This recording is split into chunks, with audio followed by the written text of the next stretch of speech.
아니면 김세윤 씨가 좋아서? 네, 내라는데 내라가니까 할 말이 없네. 저는 그 CBS 라디오 PD고요. 저희 둘은 김미화의 여러분이라는 라디오 프로그램을 같이 한 적이 있어요. 그 전에 김세윤 씨는 오랫동안 출발 비디오 여행이나 그 영화음악 같은 프로그램에 선곡도 하시고 원고도 쓰시고 때로는 진행도 하시면서 영화에 대한 한결같은 애정을 평생의 일로 알고 애정을 일로 알고 살아오신 분이시고요. 이 인문학 일 사람을 만나다는 제가 너무나 하고 싶었던 주제예요. 왜냐면은 일하고 사랑이야말로 사실은 우리한테 너무나 중요한 두 가지 문제인데 인문학이 오히려 제대로 만나고 있지 못한 어떤 주제들이라고 저는 느꼈어요. 사랑은 그냥 약간 그때그때 주먹구구식으로 풀게 되고 일은 또 어떤 체력 같은 게 저희한테 있는 것 같고요. 그래서 도대체 다른 사람들은 이 고민들을 어떻게 풀어나가나 이거를 저부터도 좀 알고 싶어서 이 주제를 잡았고요. 어제 사랑 이야기도 좋았지만 오늘 일에도 또 굉장히 많은 재미있는 영화가 있을 거로 저는 생각을 해요. 안녕하셨어요, 한밤? 네, 안녕하셨습니까? 네, 평소에 안녕하셨어요? 영화 애호가 김세윤 씨고요. 제가 아까 애정을 일로 알고 산다고 그랬잖아요. 저는 이분한테 뭐를 사랑하는 모습을 참 많이 배웠어요. 뭐를 사랑한다면 이 정도로 해야 된다 이런 거 있잖아요. 제가 말하려면 말아서 몸이 막 뒤틀어지거든요. 잘 보세요. 김세윤 씨 소개해드릴게요. 네, 김세윤이라고 합니다. 네. 어저께 사랑 주제 얘기하고 집에 돌아가면서 그 맨인 블랙에 보면 외계인을 보고 나서 만년필로 이렇게 그 사람의 기억을 다 지우잖아요. 거기 오셨던 분들에게 그 만년필을 꺼내 보일 수 있으면 얼마나 좋을까 하는 생각을 하면서 돌아갔습니다. 그랬어요? 어제 그랬어요? 지우고 싶어요? 저에게는 그렇다는 거죠. 그래서 이런 자리에 서면 늘 그런 게 제가 뭐라고 뭐 저보다도 인생 빡세게 사신 분도 많고 그런 분들 앞에서 뭘 가르친다는 거는 말도 안 되는 일이고요. 저도 계속 고민하는 일인데 영화에서 혹시 어떤 고민의 힌트를 얻을 수 있는 게 없을까 저도 좀 생각을 해서 장면들을 골랐어요. 그래서 어제도 그렇지만 오늘은 제가 무슨 얘기를 하기보다는 제가 골라온 영화들이 던지는 질문을 그냥 받아가시면 될 것 같고 못 보셨으면 그 영화를 보는 계기로 저희 업무는 그냥 영화 거간뿐이기 때문에 중요한 건 영화를 보시는 거잖아요. 그런 용도로 영화들을 먼저 골라왔고요. 사실은 이제 일이라는 주제를 받고 어떤 이미지로 처음 시작을 해야 되나 그래서 그냥 막연하게 제가 어릴 때 막연하게 일 혹은 노동이라는 말을 들었을 때 떠올랐던 이미지를 보여준 영화들을 먼저 골라왔습니다. 첫 번째 거부터 틀어주세요. 이거는 아빠의 화장실이라는 영화의 오프닝 장면이에요. 우루과이 영화고요. 저 남자의 직업은 브라질에서 물건을 띄어다가 우루과이로 내다 파는 밀수꾼입니다. 밀수의 수단이 자전거거든요. 남미의 그 험악한 산악 지역에서 하루 종일 저렇게 자전거를 탑니다. 네. 근데 저 끝도 없이 굴러가는 저 자전거가 사실은 노동 혹은 일이라는 말을 들었을 때 제가 가장 먼저 떠올린 이미지 중에 하나였어요. 지금 자전거가 굴러가는데 잠시 후의 상황을 보시면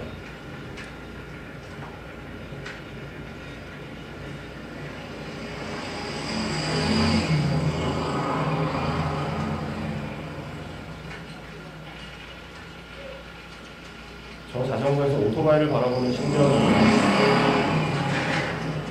우리가 나보다 조금 더 나은 일을 하고 있다고 생각되는 사람을 바라보는 시선이 아닐까 해서 이 장면을 골랐고요. 그리고 그 다음 장면.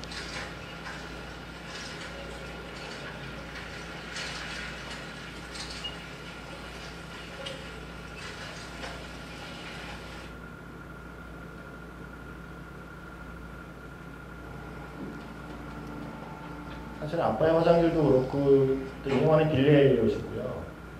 제가 아빠의 화장실과 빌리 엘리엇으로 이 얘기를 시작하려고 하는 이유는 제가 어릴 때 막연하게 일 혹은 노동하면 떠오르는 이미지가 다 이런 이미지였어요. 그러니까 뭔가 고단하고 힘든 일이지만 하지 않으면 안 되는 일, 해야만 하는 일, 저에겐 일이나 노동이라는 단어가 약간 그런 거여서 특히 빌리 엘리엇처럼 여기서 이 아버지가 하고 있는 노동이 어릴 때 제가 생각했던 막연한 노동의 이미지였습니다. 그래서 그 이미지를 보여주는 장면 하나를 잠깐 같이 보도록 하겠습니다.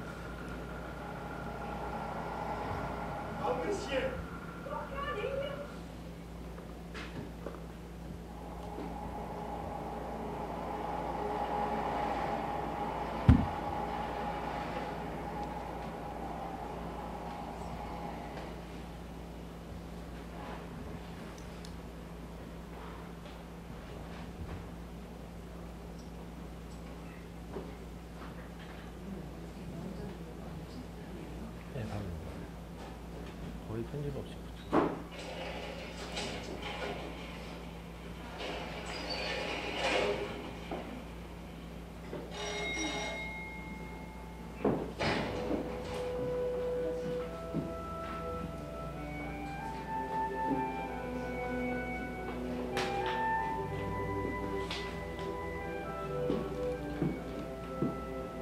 저는 왜 그랬는지 모르겠어요. 어릴 때 일, 노동이란 단어가 정말 약간의 두려움이었거든요.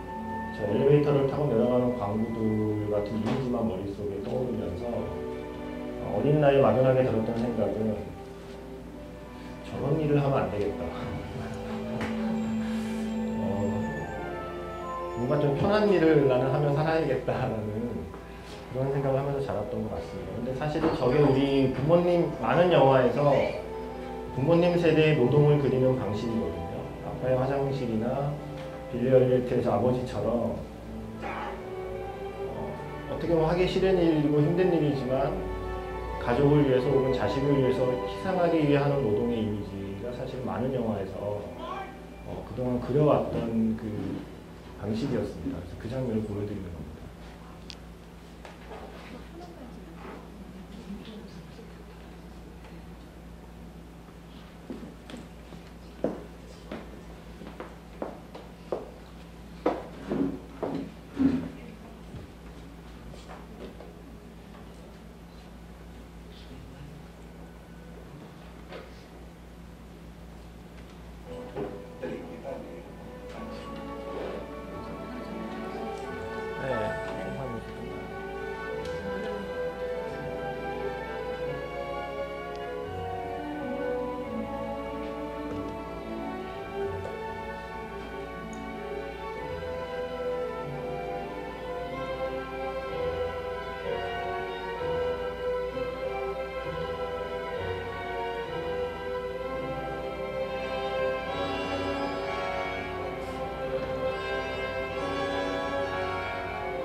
방금 보여드린 그 장면을 평론가 인적하고 말씀을 드리자면 사실 저 장면을 고른 이유는 아버지는 이제 아들을 공부시키기 위해서 그 끝도 모를 바닥으로 엘리베이터를 타고 하강을 하죠. 근데 그 아버지 덕분에 아들은 중력을 이기고 상승하는 발레리노가 됩니다. 그러니까 약간 그 상승하는 아들과 하강하는 아버지의 이미지를 대비시킨 저 장면이 사실은 제가 처음 이제 이런 일을 얻기 전에 사회에 나오기 전에 제가 생각하는 일 노동은 이렇게 상승하는 누군가를 위해서 나는 하강해야 되는 어떤 희생의 노동이었거든요. 이게 많은 영화들이 보여준 모습이었고 그래서 처음에 저는 약간 노동이란 단어에 대한 두려움이 있었어요. 노동 이꼴 저런 식의 어떤 노동을 그린 영화들을 보면서 저런 노동이 아닌 약간 폼나는 일을 해보고 싶다는 막연한 생각은 많은 분들이 그랬겠지만 저 역시 그런 생각을 품고 사회에 나오게 되었습니다. 이건 일에 대한 저의 첫 이미지를 설명하느라고 장황하지만 잠시 그 장면을 보여드렸습니다. 빌리 엘리엇 아빠 화장실은 사실은 제가 세윤 씨한테 옛날부터 이야기를 듣고 구해보려고 구해지지 않아서 못 봤고, 빌리 엘리엇은 저도 참 많이 본 영화인데 뭐 도약하는 장면 있잖아요. 그거는 볼 때마다 정신 차리고 제가 울고 있어요. 항상 울고 있어요. 그 장면 나오면 이유는 모르겠어요. 남자의 몸이 좋아서. 그 사람이 도약하는 거 있잖아요. 도약하는 장면을 보는 게 항상 저한테는 저렇게 마음이 움직여요. 우리가 이렇게 대충 견디고 산다, 버티고 산다 그러지 도약하고 산다고 생각을 못 하잖아요. 근데 도약하는 장면을 보면 이렇게 마음이 많이 움직이고, 그 다음에 저 빌리 엘리엇은 소설에서도 정말 중요한 모티브예요. 뭐냐면은 대만 소설의 아버지라는 소설도 있고요. 또 프랑스와 싸움이 아니라 프랑스 소설도 그런 게 있는데, 그 아버지 세대들이 희생을 통해서 나를 좀 이렇게 고향을 떠나서 올려줘요. 소위 말하는 신분 상승이라는 걸 하게 해줘요. 대학도 보내고 딸 같으면 되게 좋은 집안하고 결혼시키기 위해서, 이를테면 발자크의 소설 고리오 영감도 그렇거든요. 딸들을 굉장히 좋은 가문과 결혼을 시키고 자기는 버림을 받아요. 좀 부끄러운 존재가 되어버리는 거예요. 우리 아빠라고 말하기 싫은 존재가 되는 그 사람의 노동, 그 사람의 일, 그 사람의 꿈, 그러니까 이 모든 것들 견디는 거, 이게 소설에서 굉장히 반복되는 주제이기도 해요. 네, 그러고 나서 이제 저 시기를 어쨌든 지났다고 그냥 제 나름대로 일기를 써보자면, 제가 이제 저런 부모님을 보고 자라서 나는 저렇게 살지 말아야지라고 다짐을 했다고 하면, 제가 얻을 수 있는 선택할 수 있는 노동의 방식들은 가급적 사무직이었겠죠. 그래서 물론 지금도 사무직을 하고 있습니다만, 그래서 많은 영화에서 이렇게 사무직으로 성공한 사람들의 이야기를 다루기 시작합니다. 근데 그런 영화에서 다루는 주제가 뭐냐면, 그 자신의 성공과 자신의 일에 취해 있던 사람이 어느 날 문득 이게 내 인생의 전부인가 라고 하면서 안정된 직장을 걸고 자영업자로 돌아가는 얘기들이 많이 등장합니다. 그 중에 가장 대표적인 영화 한 편을 준비했고요. 그 영화에 나오는 그러니까 가장 인상적인 장면, 이건 뭐냐면 어느 순간부터 영화에서 그런 식으로 이야기를 했어요. 그러니까 진정한 행복은 일에 있지 않다라는 이야기를 많은 영화가 했습니다. 일에 치여 살아서는 진정한 행복을 찾을 수 없고, 그러니까 행복과 일은 양립할 수 없는 것이고, 진짜 네 인생을 살려면 네가 하는 일을 포기해야 한다라고 가르치는 영화들이 많이 등장했거든요. 그런 영화의 주제를 한 장면과 대사로 압축한 영화입니다. 리들리 스콧의 어느 멋진 순간이라는 작품이고요. 주인공 러셀 크로우는 금융업계에서 잘 나가는 펀드 매니저고, 성공가도를 달리다가 잠시 삼천의 와인 농장에 휴가 일 저지르고 잠깐 피신해 있었는데, 그때 한 여자를 만나고요. 갈등하는 상황이죠. 일이냐 혹은 삼천의 와인 농장을 물려받는데, 갈등의 순간에 사장의 부름을 받고 만나는 장면입니다.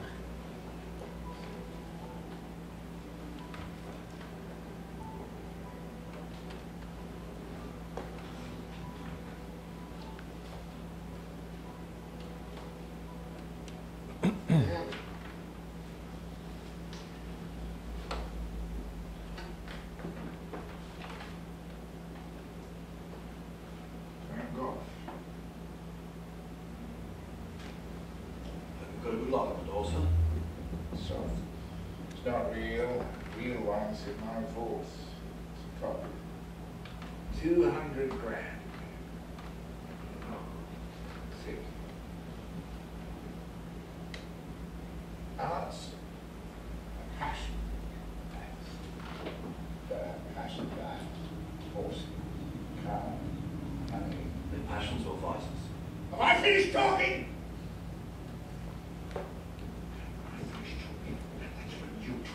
Better be good. I've only been on your little holiday. I've been in a shitstorm. So I do appreciate that my actions may have caused some. Max! Overseas trade is going on. You've got to learn there are consequences of your sort of behavior. There it is. In 1 hour.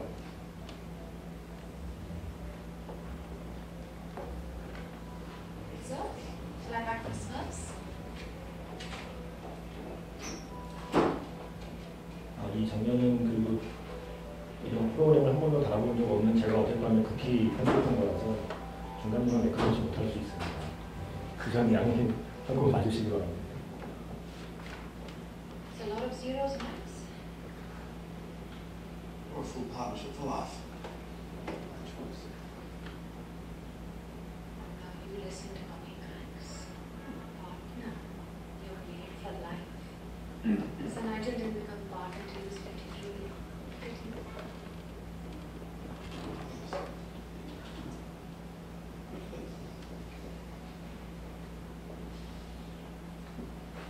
Now what's in the bill? Money or your life? I do have a seat, Nigel. Look, we make late night pilgrimages down to the vaults to see it all. What point you make?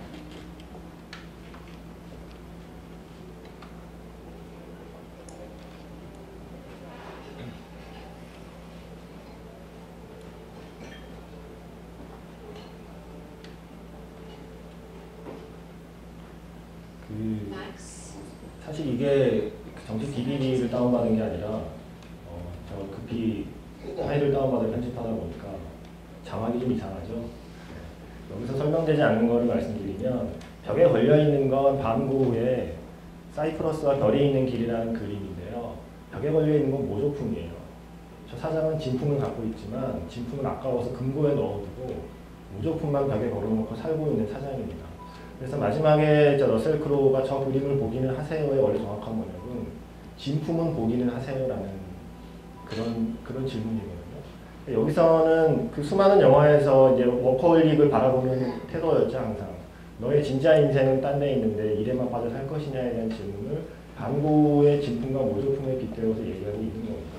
이 사람은 사장 당신이 하고 있는 이 일이라는 세계는 결국 모조품인 것이고 나는 내 진품을 찾아서 일을 박차고 나가겠다라는 얘기를 하고 있는 그런 장면입니다. 사실 이게 많은 영화에서 흔히 말하는 워커홀릭을 바라보는 태도였어요. 지금까지는 이 밖에도 수많은 영화에서 그러니까 패밀리맨 같은 영화도 마찬가지죠. 워커홀릭에게 그게 아니야. 진짜 인생은 따로 있어라고 충고하는 영화들이 한동안 계속 쏟아져 나왔습니다. 네. 그래서 이 중에 혹시 워커홀릭 계세요? 어떠세요? 워커홀릭이라고 생각하세요? 저는 제가 약간 워커홀릭이거든요. 근데 그런 것 같아요. 네. 근데 이 영화 보니까 약간 생각이 나는 게 뭐냐면 약간 옆에 새는 이야기이신데 저 빈센트 반 고흐 그림 말이에요. 거기 얽힌 저의 아름다운 이야기가 있어요. 조금 할게요. 어떤 교수님, 제가 잘 아는 교수님이었는데 이 교수님은 노동법이 전공이에요. 노동조합을 조직하는 거를 가르쳐 이제 주시는 분인데 지방에 많이 다니셨어요. 그래서 노동조합을 어떻게 만드는지를 이제 배우러 각 지방 노동자들이 이렇게 와서 듣는데 너무 가기가 재미가 없는 거예요. 듣기가 싫은 거예요. 그래서 사람들이 흥미가 하나도 없어요. 근데 이 교수님 미안한 거예요. 지방에서 그렇게 올라왔는데 저렇게 재미없어서 어쩌나 하다가 뭐를 보여주면 재밌을까 하다가 쉬는 시간에 빈센트 반 고흐의 그림을 이렇게 슬라이드로 이렇게 만들어 보여주기 시작하고 여고분들이 뭐 이런 사람들 보여주기 시작했는데 노동조합 강의는 아무 관심도 안 보는데 빈센트 반 고흐를 보여준 순간들이 파참해서 다 알고 싶어 하더라는 거예요. 그래서 그 선생님이 그 다음부터 우리도 또 누구나 우리가 몰라서 그렇지 먹고 사는 데만 관심 있지 않다.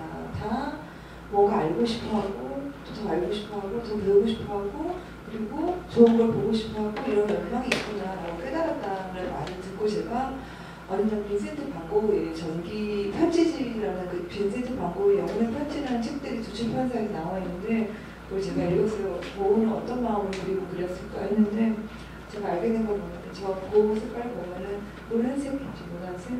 빈센트 반 고흐는 가장 초라한 사람들한테 노란 별빛을 띄워줬어요. 가장 지친 사람들이 아주 원색의 파란색을 칠해줬어요. 눈에 보이는 대로 그렸다기보다도 그 사람이 가장 빛나 보이게 그렸던 거예요. 그래서 저는 빈센트 반 고흐의 그림을 볼 때마다 그 생각이 나는 거예요. 지금도 잠깐 그 생각이 났거든요. 저 그림을 보면서 너무 좋은 영화를 보면서 감탄하는 우리 마음속에 뭐가 있는 걸까 라는 생각이 지금 들어서 약간 어긋난 말 같기도 하지만 약간 어긋나지 않은 것이기도 한 게 워크홀릭이니까 워크홀릭이라는 게 사실은 이렇게 되는 게 뭐라고 흔히 영화는 책에서 말하냐면은 마음을 잃게 된다고 말하거든요. 대신 얻게 되는 거는 숫자들이겠죠. 이해관계에 따른 숫자들이 얻게 되는 건데 마음을 잃게 되지 않는다는 것이 뭔가 그 그림을 보면서 제가 생각을 했던 것 같아요. 그래서 그 아까 광고에 말씀드리면 이제 진품은 일상이고 무조품은 일이다 라는 구분으로 이제 이야기를 영화들이 많이 해왔습니다. 그게 어떻게 보면은 정확한 구분은 아니겠지만 제 살아온 개념을 따라 봤을 때 20세기 무렵에는 그런 영화가 굉장히 많았던 것 같아요. 저거는 많은 사람들이 꿈이기도 합니다. 내가 감독했다는 사장이 붙잡아줄 수 있다는 거는 정말 아무나 얻을 수 있는 사장한테 저렇게 한번 튕겨볼 수 있는 자리에 위치에 오르는 것만으로도 로망일 수 있는데 거기서 이렇게 거절을 한다는 건 정말 로망인 거죠. 네, 너 말로도 사람 많아. 그렇죠. 그리고 거절한 다음에 갈 곳이 저 사람은 와인 농장이에요. 정말 우아하죠. 우리 삼촌에 대한 로망이 있잖아요. 어느 날 연락긴 삼촌이 나타나서 나에게 유산을 물려주고 사망해 주십니다. 고맙게도. 그게 이 영화의 내용이거든요. 어쨌든 그래서 제 기억에는 20세기 무렵에 제가 한참 막 사회생활 시작하고 직장을 구할 때만 해도 영화뿐만이 아니라 이런 얘기들을 하는 게 많았어요. 지금 너무 일들을 많이 한다. 그리고 그때 이제 버트란트 러셀의 게으름에 대한 찬양 같은 그런 책들을 얘기하면서 열심히 일해야 한다는 윤리는 노예의 윤리지 현대사회를 사는 자유인의 것이 아니다. 그때 카피도 나왔잖아요. 열심히 일하신 떠나라. 네. 그러니까 그런 식의 이야기들을 하다가 제가 뭐 영화 평론가가 아니라서 정확히는 구분을 지을 수 없지만 언젠가부터 워커홀릭을 바라보는 영화의 자세 혹은 영화 속의 워커홀릭을 바라보는 우리의 시선과 태도가 조금씩 달라지고 있다는 걸 느꼈거든요. 그러니까 예전처럼 워커홀릭을 불쌍하게 여기거나 내가 닮지 말아야 될 사람으로 바라보는 시선이 아니라 워커홀릭이 어느 순간 근사한 워커홀릭 그리고 저는 워커홀릭이 되고 싶다라는 생각을 하게 만드는 영화들이 등장하기 시작했습니다. 그 중에 가장 대표적인 영화 한 편이 바로 인디 에어라는 그 DVD 프로가 있어요. 근데 이제 옛날에 작년에 토크쇼를 하는 거 같아요.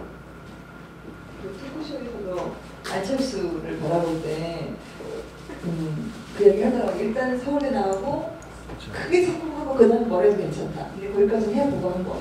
스티브 잡스를 바라보는 시선과 비슷한 네, 그렇죠. 크게 성공하고 그 다음 뭐를 하든 우리가 감히 자원봉사를 하든 세계를 하든 스티브 잡스를 보고 너는 모조품의 인생을 살았다고 말할 수 있는 사람이 누가 있습니까? 그 사람은 완벽한 워커홀릭인데 약간 그런 식의 시선이 보였고요. 이제 그 중에 한 편이 인디에어라는 영화는요. 뭐 보신 분도 많이 계실 거예요. 조지 클루니가 주연한 영화고 이 사람은 그냥 일 자체가 자신의 인생인 사람이고요. 1년에 322일을 비행기를 타고 전국을 떠도는 일을 하는 사람입니다. 그래서 그 사람이 일상을 어떤 식으로 그리는지를 이제 이 영화의 한 장면으로 말씀드릴게요.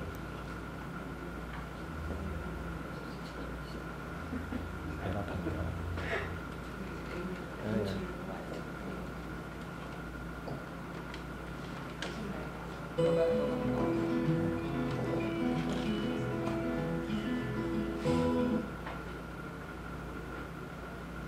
5분 50초부터. And then tomorrow, get yourself some exercise. Go out for a jog, give yourself some routines, and pretty soon you find relax. 진정한 워커홀릭이 짐을 꾸리고 비행기 타기까지의 저 멋들어진 모습을 이제부터 보시기 바랍니다.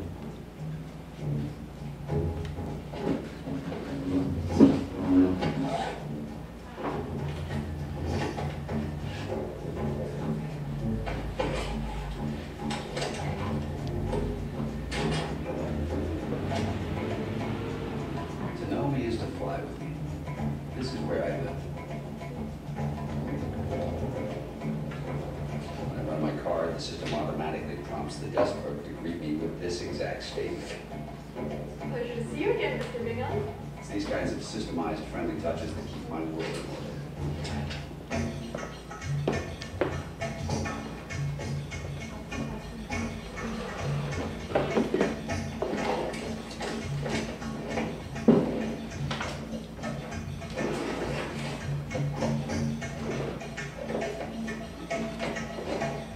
유형 영화를 본 것 같지 않나요?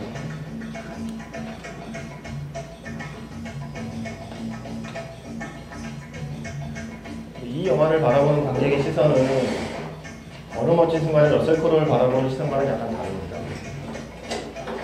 All the things you probably hate about traveling, recycled air, the artificial lighting, digital juice dispensers, cheap sushi. 이렇게 살아보고 싶어지죠. 그것이 인디애가 그리는 방식이고, 이 사람은 항상 땅이 아닌 하늘 위에서 구름 위에서 보내는 시간이 훨씬 많은 사람입니다. 그러니까 이것은 그러니까 예전의 워커홀릭을 바라보는 시선과는 다르게 요즘 사는 관객에게는 워커홀릭이라도 되어보고 싶다는 생각을 하게 만드는, 그리고 이왕이면 근사한 그리고 프로페셔널이 되고 싶다는 생각을 하게 만드는 그런 영화입니다. 그래서 이 사람은 저렇게 비행기를 타고 가서 자신의 성공 비결을 다른 직장인들에게 강의를 하거든요. 지금부터 들려드릴 그 강의의 내용을 한번 잘 들어보시기 바랍니다.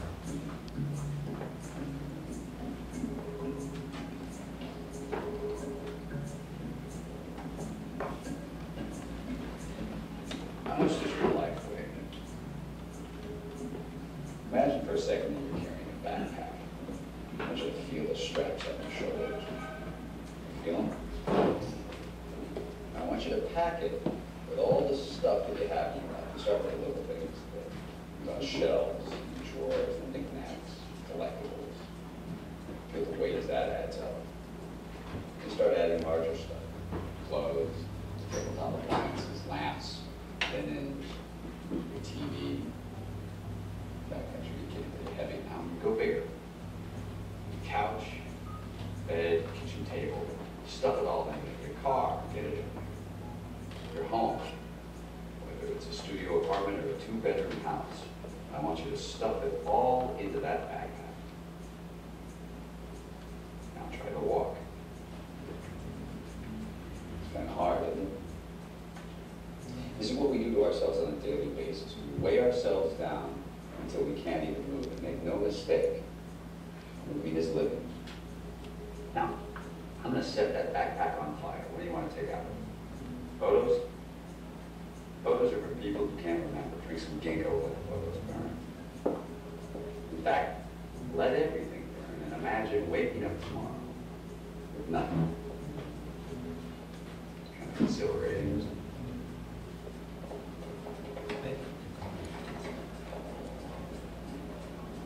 저게 저 영화가 일과 일상을 바라보는 시선이에요.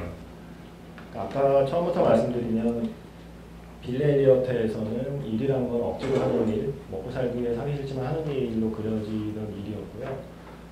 어느 멋진 순간에서는 나의 성공과 체면과 명예를 위해서 일을 하긴 하지만 일을 하면서도 진정한 행복은 느끼지 못한다라는 얘기를 하는, 진정한 행복은 일이 아닌 일상에 있다라는 얘기를 하는 영화들이었거든요.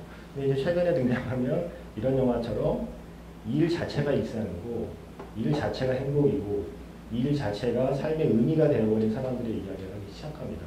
근데 이것을 어떤 염려하거나 걱정하는 시선으로 바라보는 게 아니라 어떤 면에서는 약간의 동경 혹은 약간의 존경을 담아서 보게 만드는 그런 영화들이 등장하게 돼요. 저는 이게 단지 감독들의 시선이 변한 게 아니라 현재 우리 사회에서 일을 혹은 일하는 사람들을 바라보는 시선이 그렇게 변해가고 있기 때문에 이런 영화가 나오는 게 아닐까 하는 아무런 근거도 없는 제 혼자만의 추측을 해보고 있습니다. 지난해 나와서 베스트셀러가 된 책 중에 피로사회라는 책이 있죠. 피로사회. 그러니까 누가 어떤 사람이 나한테 너 일 더 해라 라고 해서 한 게 아니라 자기 스스로 굉장히 과로를 하게 되죠. 그 책 그 내용을 잠고 있는 게. 그리고 이 비슷한 질문은 제가 일본에 취재 갔을 때도 느꼈는데 일본의 중간, 우리 지금 회사의 중간 정도 되는 후배 아니면 그 중간 정도 되는 사람들은 갖고 있는 마인드가 뭐냐면 입주 받을 생각이 이제 1인 사장이라는 생각이 내가 그냥 회사원이 아니라 사원이 아니라 내가 1인 사장이다, 내 소사장 같은 존재다라고 생각을 하게 되는 거예요. 그 순간에 사람들은 저는 필요사회로 맥을 같이 하는 말인데 스스로 알아서 되게 자기 착취적이 되는 거예요. 그렇게 바라보는 시선 한쪽에 광범위하게 존재하고 또 한쪽에 부상하는 시선은 전부 이런 시선이 있다고 생각을 하거든요. 왜냐면 이게서 의미를 찾지 못하는 거는 네가 차지하지 않아서이다. 이런 분명히 의미가 있다.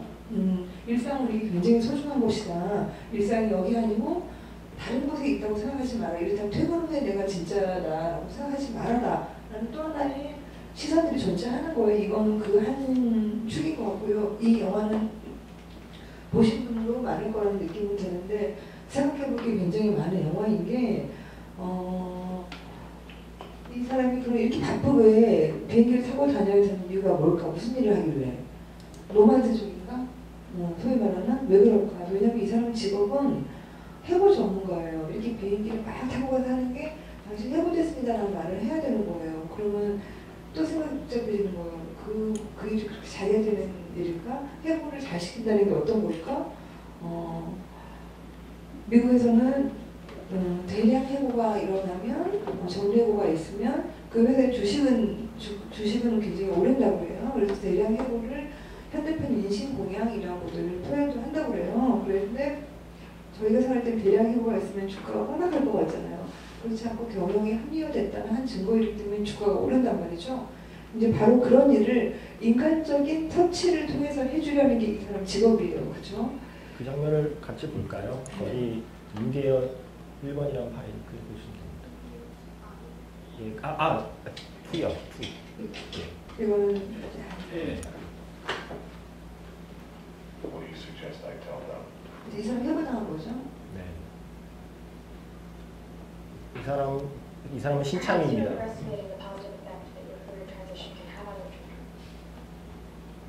Positive effect. Make about 90 grand a year now. Unemployment is what, $250 a week? Is that one of your positive effects?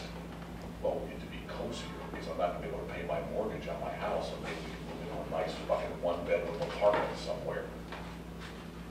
And I guess without benefits, I'll be able to hold my daughter as she, suffers from her asthma that I won't be able to afford the medication for.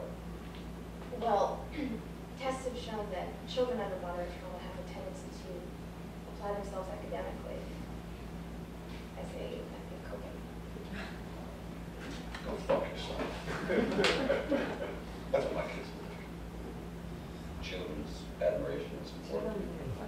Yeah. Yeah, that was. Doubt they ever admired your mom. Hey, asshole, aren't you supposed to be consoling me? I'm not a shrink, but I'm a wake-up call. You know why kids love athletes? Because they screw lingerie models. That's why we love athletes. Kids love athletes because they follow their dreams. Well, I can't dunk. Yeah, but you can cook. What are you talking about? Your resume says that you minored in French culinary arts. Most students, they work at a fryer at KFC. You bus tables and you'll pick it up and support yourself. Get out of college, and you come and work here. How much did they first pay to kick up on your dreams? 27 grand a year. And when were you going to stop? Come back and do what makes you happy. I see guys who work at the same company for their entire lives, guys exactly like you. Clock in, they clock out. They never have a moment of happiness. You have an opportunity. This is a rebirth. If not for you, do it for your children.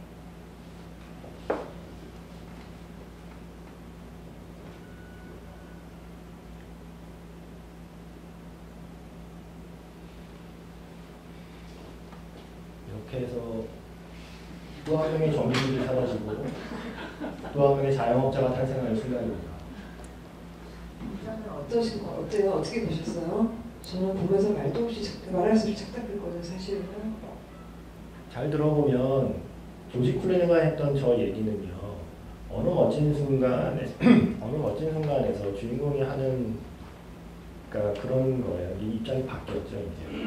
그걸 옛날에 자기가 원해서 난 내 인생을 찾을 거야 라고 했다면 이제는 활동하시는 분들이 당신 인생을 찾으세요라고 이제 하시게 되는 순간을 저희가 보는 거죠. 근데 이 영화를 보는 관객은 저는 그렇습니다. 저는 영화를 보면 누구 한 명한테는 적어도 물론 영화가 처음부터 끝까지 한 명한테만 감정이입해서 영화를 보진 않지만 순간순간 어떤 장면에서는 그 중에 한 명을 자기도 모르게 선택하게 되거든요. 나와 좀 흥이 나는 코드가 맞는 사람을 선택하거나 내 처지와 좀 더 닮은 사람을 선택하거나. 근데 저 장면이 굉장히 상징적인 건 이 장면을 보는 관객이 무슨 생각을 할까요? 오른쪽에 있는 사람이 되고 싶을까요? 왼쪽에 있는 사람이 되고 싶을까요? 해고 당하는 자, 해고를 시키는 자. 자기도 모르게 해고를 시키는 자가 되고 싶은 욕망이 생기는 거죠.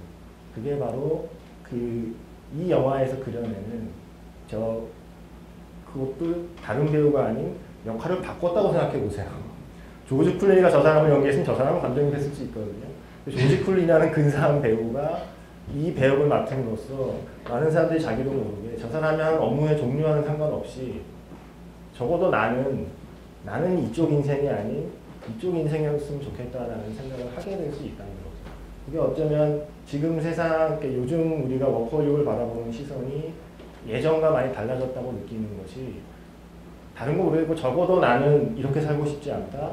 이렇게 살아서 생존하고 싶다라는 욕구가 반영된 건 아닐까 하는 아무 근거 없는 또 정원대원의 추측을 저는 이 장면을 보면서 해보았습니다. 사실 저 오른쪽에 계신 분은 아까 처음에 보여드린 아빠의 화장실에 나오는 자전거 타는 아빠일 수도 있는 거고요. 빌리 엘리어트에서 아들을 위해서 희생했던 아버지일 수도 있는 거거든요. 예전 같으면 저런 사람들의 입장에 감정이입을 해서 저들의 삶을 연민하고 저들의 삶을 응원하면서 봤을 수 있는데 어느 순간부터 영화도 바라보는 태도가 좀 달라지기 시작했습니다. 약간 위너와 루저 같은 느낌으로 당신은 어느 사람을 물론 이 영화의 결론은 그런 결론은 아닙니다만 이 장면에서 제가 발견한 것은 약간 그런 선택, 그런 시선을 관객에게 요구하는 것 같은 느낌을 받은 장면이었어요. 이 영화 보면서 생긴 질문들이 굉장히 많아요. 지금 저 옆에 신입 직원이죠. 이 사람 같은 해고 프로그램을 만든 사람이에요. 해고 프로그램 개발했는데 그거를 이제는 경비 절감을 위해서 대면 접촉하지 않고 아예 화상 채팅을 통해서 해고하는 프로그램을 개발한 이 여자의 이야기도 굉장히 흥미로워요.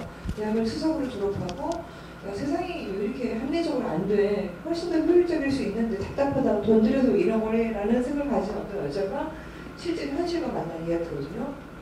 내 머릿속에 세상에 이렇게 된 게 맞는 것 같은데 하고 그걸 한번 해보고 해보자마자 이렇게 겪게 되는 일이란 말이죠. 그래서 이 영화를 보시면서 많은 질문들을 가질 수 있을 것 같아요. 제 개인적인 말씀을 드리자면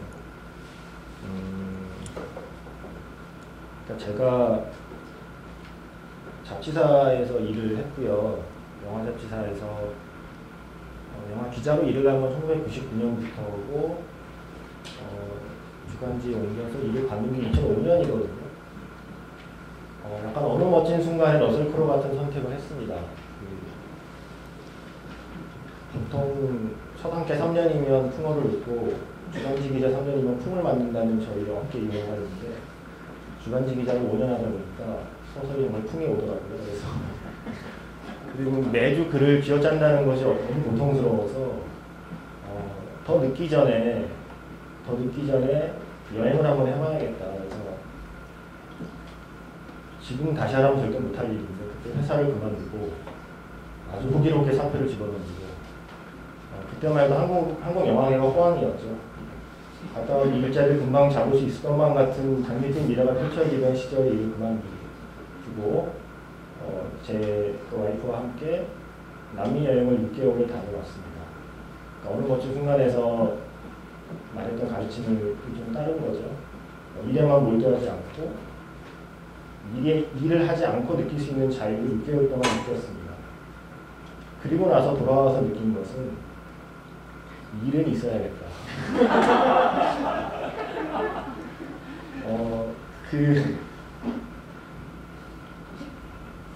다시 일을 하지 않고서는 그 자유로 그러니까 그 좋은 기억으로 간직할 수 없겠더라고요.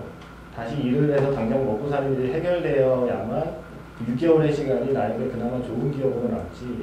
만약에 제가 여행을 갔다 와서 호기롭게 관두었던 그 선택을 평생 후회하며 살게 된다면 일을 못 구해서 그 6개월의 시간은 저희가 자유로운 시간이 아니라 하지 말았어야 될 시간으로 기억될 거라는 거죠. 근데 그건 뭐냐면 그러니까 어떻게 보면 어느 멋진 순간 같은 얘기를 하던 시절이 좀 좋았다는 생각이 들어요. 그러니까 요즘의 시절은 약간 이런 시대가 되지 않는 이제 진수가 나오기 힘들죠, 그죠? 사실. 저에겐 그런 삼촌도 없고요. 그러니까 삼촌이 다 생존해 계십니다, 심지어. 조지 오웰의 파리와 런던의 밑바닥 생활이라는 책을 봐도 그런 장면이 나오는데 옛날에 저희가 자유가 있으면 나는 이 의인 직업 구속 대신에 자유를 선택한다 이런 말을 하고 그럼 일상이 굉장히 활기찬 거라고 생각을 한단 말이죠. 근데 조지 오웰이 그때 한 말이 진짜 자유를 선택해서 하루 종일 할 일이 없는 거예요. 근데 문제는 너무 가난한 거예요.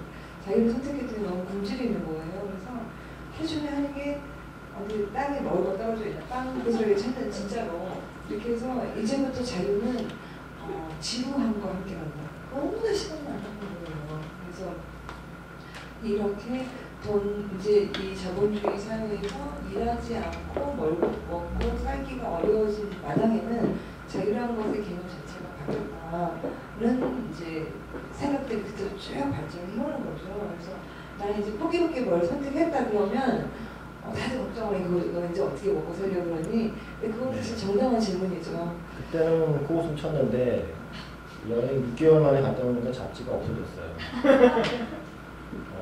그게 사실은 한국 사회, 한국 영화계가 닥쳐했던 불안의 시기가 시작된 거였는데, 그러니까 아까 이 행사 시작하기 전에 계속 홍보 영상에서 그런 얘기 나오잖아요. 남녀가 만났을 때 제일 처음 던지는 질문이 무슨 일 하세요?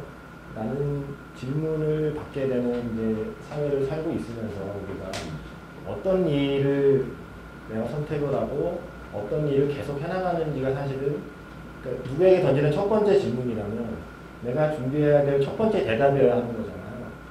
그게 바로 일이라는 거죠, 이제. 내가 난 기타를 연주를 잘해. 나는 와인의 전문가야. 이것도 물론 중요하지만 와인 전문가도 저 정도의 어떤 사회적 위치와 일을 하는 사람이 와인 전문가인 것과 그렇지 않은 사람의 와인 전문가는 좀 다른 느낌이거든요.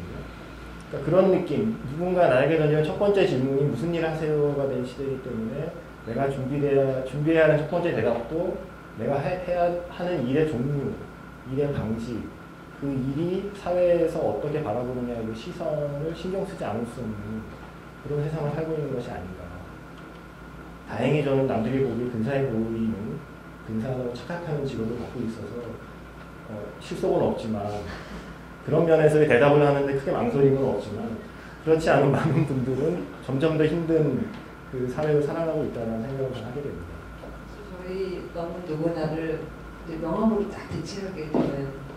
그런데 옛날에는 내가 누구입니다 하면 사실 그게 정체성을 만들었어요. 나의 정체성을. 왜냐하면 장인정신이라고 가질 수 있었으니까. 근데 이제는 너는 누구냐 하고 명함을 내밀지만 그 명함이 꼭 나를 말하지 않아. 나의 정체성과 너무나 거리가 멀어졌기 때문에 거기서 일하는 시간이 너무 긴데 그 일이 내 일이 아닌 것처럼 느껴지는 시간이 그만큼 비례하기 때문에 일에 대한 고민이 저희한테 점점 커지는 것 같아요. 그래서 그 작년에 나왔던 구호 중에 저녁에 있는 삶이라는 게 사실은 마음속에 그렇게 엎드렸던 게 최근 퇴근 후라도 일 끝난 후라도 그런 열망이 있었던 거예요. 그런데 한편 또 다시 그 피로 사이란 말이 나온 만큼 그거에 대한 찬양은 또 존재하고 있고요. 그리고 이제 우리가 이제 일을 한다면 일단 거기에 동의를 한다면 와인 농장을 가진 삼촌이 없는 사람이라면 어쨌든 일을 해야 되지 않겠습니까? 일을 해야 된다면 어떤 일을 해야 될 것인가에 대한 고민을 사실 갖게 됩니다. 근데 그거는 시대에 따라 달라지거든요. 아까 빌리 엘리어트에 나오는 광부나 그런 직업이 지금은 약간 힘든 직업, 가급적 안 했으면 하는 직업이지만 산업사회 초창기에는 얼마나 각광받는 직업이었겠습니까? 농사 짓는 사람들 사이에서 어떤 기계를 다루는 일을 한다는 것 자체가 오히려 선망을 받는 직업일 수 있는 거거든요. 그 시절에는. 시대가 변했고 시대마다 직업의 유행이 이제 계속 달라지죠. 어떤 직업이 각광받고 어떤 직업이 내려가고 내려갔던 직업이 다시 부각되고 이런 식의 흐름에 운 좋게 잘 맞아 떨어지면 평탄하게 사는 거고요. 근데 그런 어떤 일을 선택할 것인가에 대한 이야기를 다룬 영화가 한 편 있습니다. 일본 영화고요. 네, 그 장면 준비 못했어요. 이 일본 영화에서 주인공은 오케스트라의 첼리스트였어요. 우리가 상상할 수 있는 가장 근사한 직업 중에 하나죠. 그 사람이 실제로 얼마나 힘든가는 알 필요도 없습니다. 우리가 보기에 근사하면 되는 거예요. 그 사람은 오케스트라에서 첼로를 연주하던 사람이었고 아내도 그런 남편을 굉장히 자랑스러워하고 있었습니다. 그런데 오케스트라에서도 해고란 게 존재하더군요. 오케스트라가 없어졌어요. 그리고 나서 이 사람은 실업자가 됩니다. 그리고 시골 이제 많은 사람이 선택하는 도시에서 이제 할 일이 없을 때 자기 고향으로 돌아가는 선택을 하죠. 고향에서 구인 광고를 보다가 얼떨결에 여행 가이드라는 구인 광고를 보고 여행 가이드인 줄 알고 찾아갔는데 알고 보니 죽음으로 가는 여행 가이드였어요. 장의사입니다. 그래서 첼로를 연주하던 그 섬세한 손길로 첼로의 현을 만지던 사람이 시체 닦는 일을 시작하거든요. 그런데 그 일을 바라보는 시선이 영화에서는 이렇게 등장합니다. 굿바이 트러블. 왼쪽 구석에 있는 사람이 주인공이고요. 가운데 있는 사람이 이 사람은 여행 가이드라는 과장 광고를 실어서 주인공을 꼬드긴 장애업체 대표이십니다. 그래서 장애업체가 영원하는 모습을 처음으로 지켜보는 그런 장면입니다. 우리가 흔히 염쟁이, 시체 닦는 일, 장의사라는 편견을 갖고 있는 우리와 다르게 이 영화가 그 일을 어떤 방식으로 그려내는지를 한번 보시기 바랍니다.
장면을 보기 전까지 저 주인공은 내가 이 일을 계속 해야 되나라는 의문에 사로잡혀 있는 상태였습니다.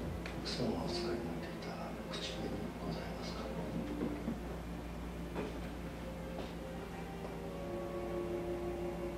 ええ。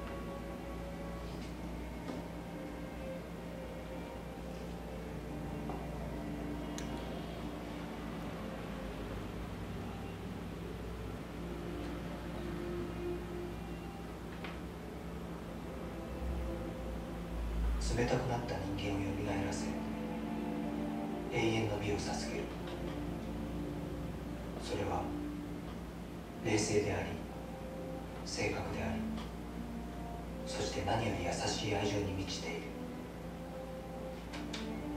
別れの場に立ち会い故人を送る。誠実で全ての行いがとても美しいものに思えた。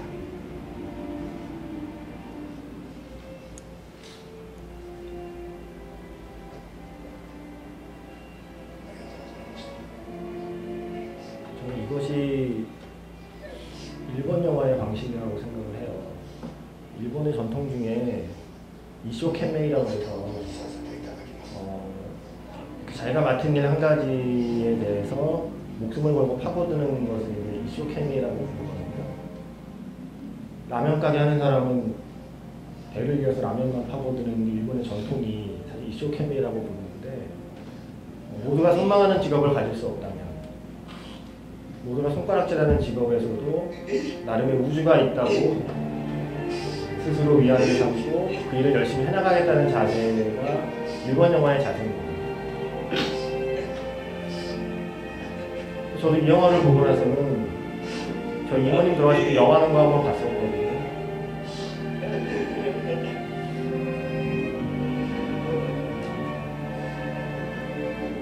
한 번도 영화하는 직업을 저런 시선으로 좀 바라본 적이 없어요.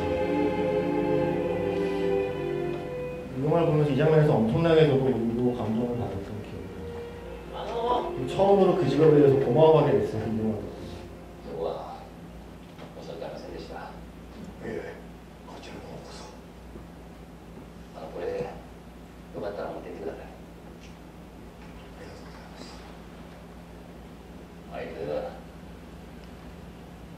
今までで一番綺麗でした。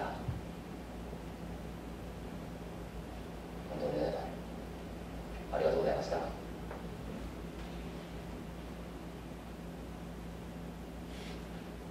우리가 어떤 직업에서 사람들로부터 저런 찬사를 얻을 수 있을까요? 저는 그런 일 쉽지 않다고 생각하거든요.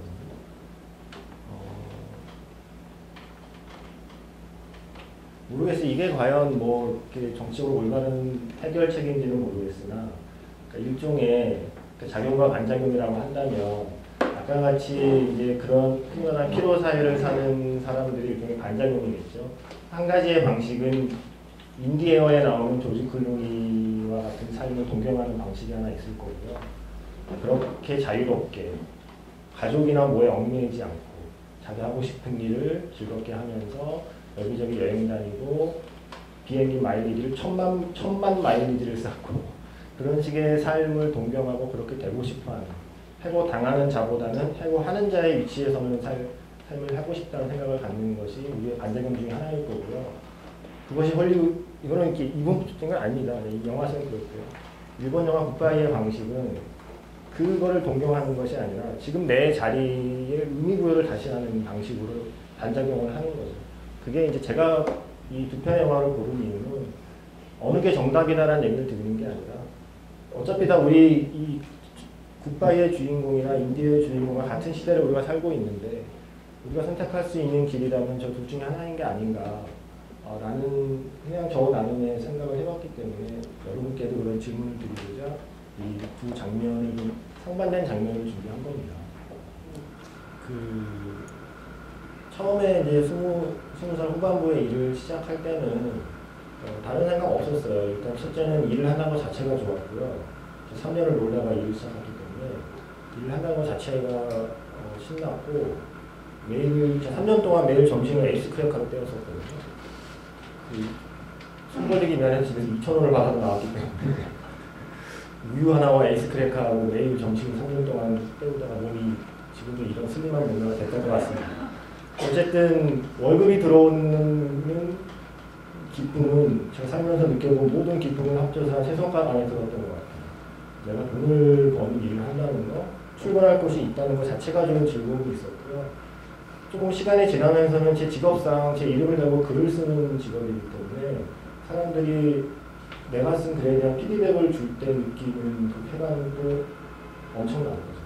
근데 그러니까 굿바이라는 영화가 주는 건 뭐냐면 사실 우리가 영화에서 얻는 거는 저는 보면 사실 위안이거든요. 다른 게 아니라 위로와 위안을 얻으려고 저는 영화를 봅니다. 그러니까 너 이렇게 뭐 성공한 삶이라고는 할 수 없지만 너 나쁘지 않게 살았어. 너 괜찮아라고 어깨 토닥여주는 영화들을 볼 때 느끼는 감동이 있는데 약간 굿바이라는 영화를 볼 때는 이건 이제 상징적으로 장의사라는 직업을 택했지만 당신이 하는 일이 누군가에게는 도움이 되고 감동을 주는 일일 수 있다라는 위안을 주는 영화라서 저는 개인적으로 좋아합니다.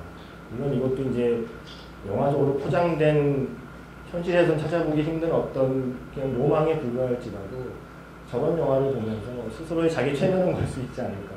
내가 하는 일이 저렇게까지는 아니어도 누군가에게는 그러니까 그러한 그 느낌을 주는 일이 아닐까 하는 로망을 심어주는 영화였습니다. 위로라고 하니까 한마디만 덧붙이고 싶은데 작년에 저희가 힐링 어마어마하게 보잖아요. 근데 제가 힐링이 사실은 지금 괜찮아, 너 괜찮아, 충분해 이런 그냥 있어도 돼 이거라는데 저는 일단 동의를 하지 않고 있는 상황에서 이게 힐링이구나라고 배운 어떤 대화가 있는데 그 사람은 해고된 노동자예요. 해고된 노동자인데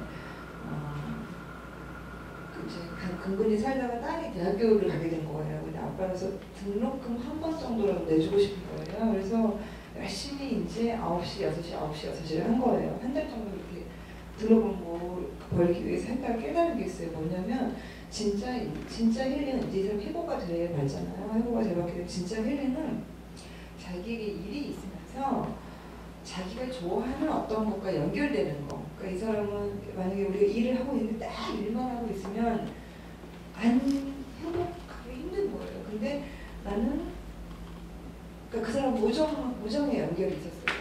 보통 우리 연대라는 말을 들으면 좀 아직도 나의 단어가 아닌 것 같다. 나의 말이 아닌 것 같다고 느끼시는 분들이 많은데 우정이라고 생각하면 되게 맞을 수도 있을 것 같아요. 나는 이 사람한테 우정을 표현하고 싶은 거예요.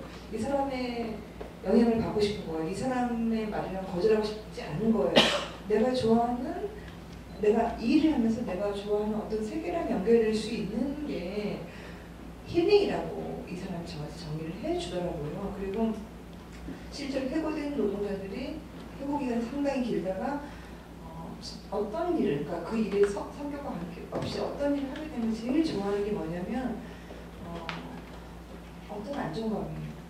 그때야 돼야지 중력, 땅을 딛고 있는 느낌이 드는 거예요. 그래서 한 사람은 어떻게 말했냐면 한 2, 3주일 너무 열심히 일하다가 일요일 아침에 일어나니까 너무 피곤하고 못 일어나겠다는 거예요. 10시, 11시가 됐는데 피곤해서 이불 속에 꼼질꼼질 하는데 기분이 너무 좋았대요. 그래서 내가 기분이 왜 좋지 생각하니까 나는 대단한 다른 걸 꿈꿨다기보다 나의 일상을 갖는 건데 좀 다른 인간을 갖고 싶었던 걸 알게 됐고 지금의 내가 그렇게 목회되어 하기는 지금의 나 말고 조금은 달라진다. 다른 거를 볼 줄 아는 나로서 나의 일상을 영위하고 싶었다라는 말씀을 하시는데 저한테는 그게 힐링이었던 것 같아요. 무슨 대단한 갑자기 제가 펀드 매니저가 되고 무슨 외환딜러가 되고 싶지 않거든요. 전혀요. 여러분은 그러세요?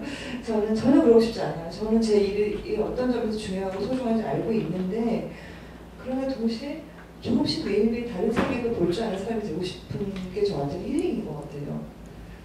반면에 한국 영화에서는 어떻게 그려지는지를 보도록 하겠습니다. 내 깡패 같은 애인 한 장면을 먼저 보고 말씀드릴게요. 6분 10초부터입니다. 진짜 깜패예요. 그런 거 납치하고 안 그런 거 납치하고 이 때문이 아니면 한국 때문에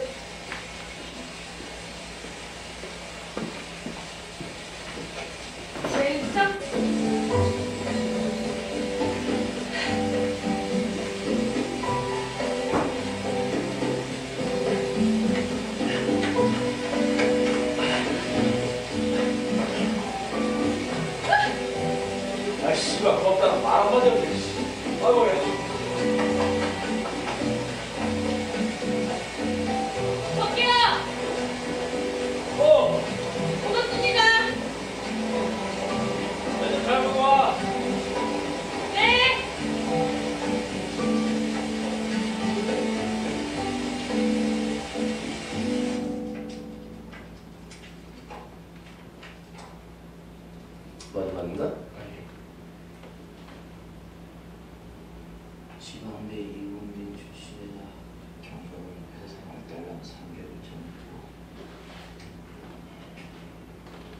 안재진 씨, 예, 애인 있어요? 아니요, 없습니다. 취직 공부하느라고 연애할 시간이 없었나 봐요. 예, 마지막으로 연애한 게 언제예요? 회사 다닐 때 했습니다. 안재진 씨 노래 잘해요? 예, 손담배 토요일 밤에 알아요? 토요일 밤에. 예. 예, 아닙니다. 한번 해봐요. 춤추면서. 여기서요? 왜요? 못하겠어요? 아닙니다. 하겠습니다.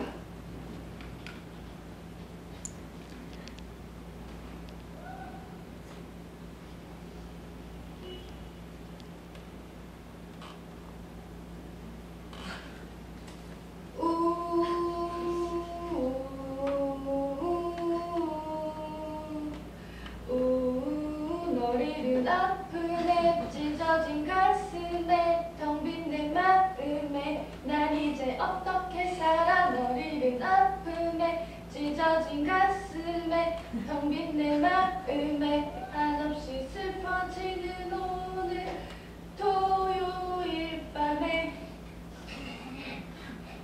떠나간 그대 딴딴딴딴 토요일 밤에 떠나간 그대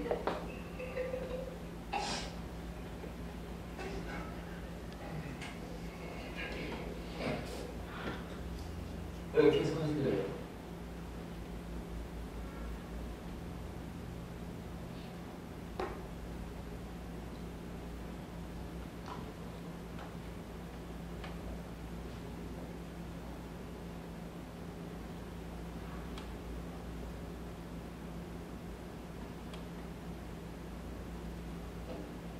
원래 면접을 이런 식으로 봐요? 당신들 습관인 것 같은데 가뜩이나 취직 안 돼서 괴로워 죽겠는데 사람을 갖고 놀아? 아무리 약자라도 인간적인 기본적인 대우를 해줘야 될 거 아니에요. 여기까지입니다. 지금 무거워지죠 마음이? 이게 뭐예요? 지금까지 좋은 얘기 하다가 갑자기 현실로 직장 다니세요? 어떠세요? 직장 안 가시는 분들께는 굉장히 상처가 되는 말씀입니다. 어떠세요? 지금 학생들이세요? 아니면 커밍아웃- 어두워서 안 보여요? 커밍아웃 하지 않으셔도 돼요.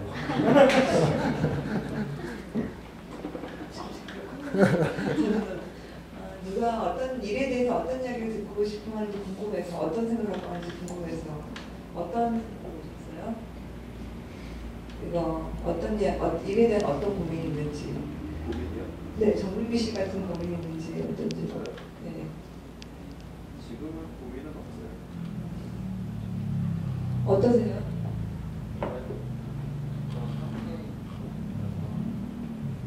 아직 1학년이라서 좋을 때다.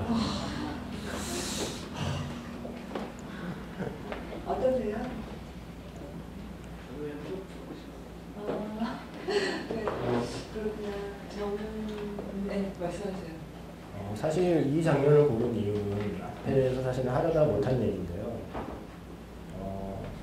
이건 좀 딴 얘기일 수 있습니다. 사실 그러니까 빌리 엘리엇의 아버지가 하는 그런 노동이든 굿바이의 주인공이 하는 영을 하는 일이든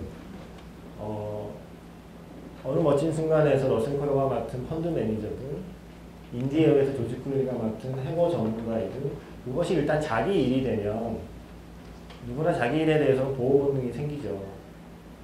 자기가 하는 일에서 정당성을 찾지 못하면 그 일을 하는 게 너무 힘들어지기 때문에 그 일에서 겠어서 어떤 의미를 찾으려고 하고 그 일에서 나름 괜찮은 점들을 발견하려고 노력을 합니다. 사실은 그래야만 그 일을 할 수 있으니까. 근데 그런 걸 어디서 사실 얻느냐면 그 중에 하나는 전 영화였거든요.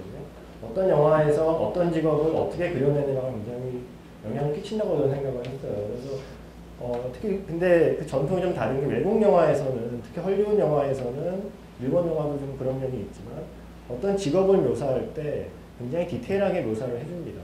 이렇게 직업 세계에 대해서 보통 시나리오 작가들이 헐리우드는 좀 저널리스트적인 성격들이 있어요. 그래서 어떤 직업군을 묘사할 때 그 직업에 대해서 굉장히 디테일하게 연구를 하고 그 직업을 꼭 포장을 하지 않더라도 인디에어의 저런 조지 클루니의 직업을 억지로 포장하진 않거든요.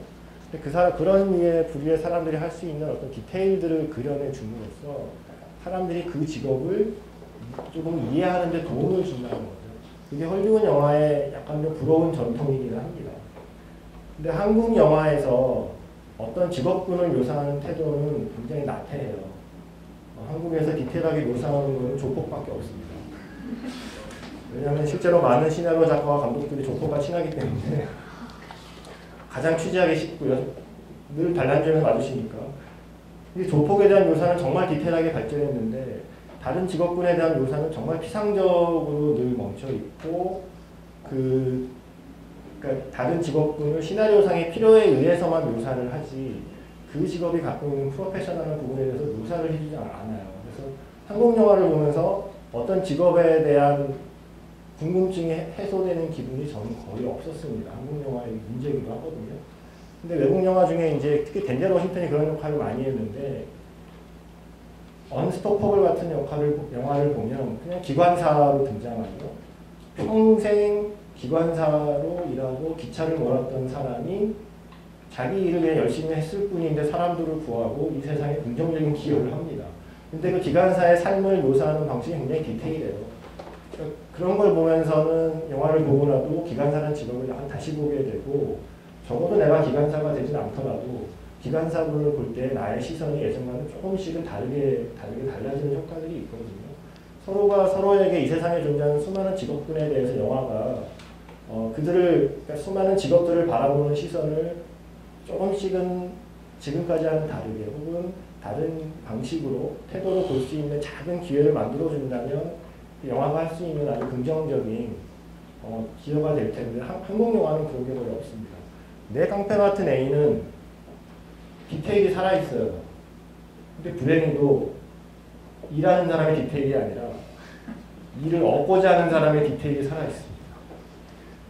이거는 아마 우리 현재 한국 사회의 시대상을 반영을 해서 이런 장면이 나올 수밖에 없는 게 아닐까 하는 슬픈 생각이. 물론 손담비의 노래가 쓰인 이유는 감독의 작업실이 손담비 매니지먼트사와 같은 작업실에 있어서 시나리오 쓰는 동안 손담비를 자주 봤대요. 그리고 손담비를 개인적으로 좋아하기도 하고 감독이. 그래서 어쨌든 손담비 노래가 쓰이긴 했지만 이 감독이 그런 말을 했거든요. 지금의 20대, 대한민국의 20대가 처해 있는 상황은 아까 면접 장면이라고 봤다라는 그 말이 생각이 나서 어쩌면 그 앞에까지 했던 얘기가 영화 속의 정유미 같은 상황에 처해 있는 사람에게는 굉장히 배부른 소리나 한가한 소리가 될 수도 있었겠다 하는 마음에 저 장면을 굉장히 현실적인 장면이라서 골라봤습니다. 그리고 사실은 한 장면 더 준비했는데 역시 면접 장면입니다. 이제 갑자기 얘기가 비극으로 흘러가는데 우리는 20대의 정유민 씨 같은 입장에서 직업을 구하기 위해 애를 씁니다. 그래서 직업을 구했습니다. 열심히 일을 했죠. 은퇴를 합니다. 나이를 먹었어요. 집에서 아무 할 일이 없습니다. 로봇 G라는 영화의 주인공은 그런 할아버지예요. 일을 다시 하고 싶어서 신문 광고를 보고 찾아갑니다. 저 세 사람은 사장님의 지시로 로봇을 만들어야 되는데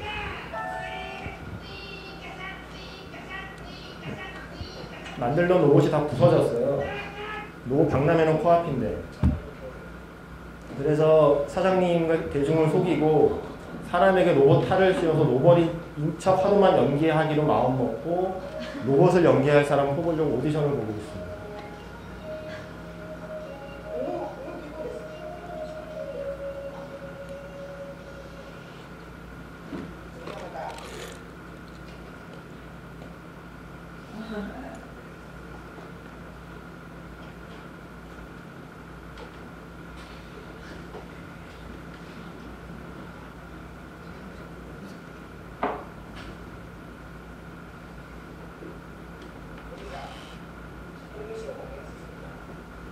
사운드 올릴 수 있나요?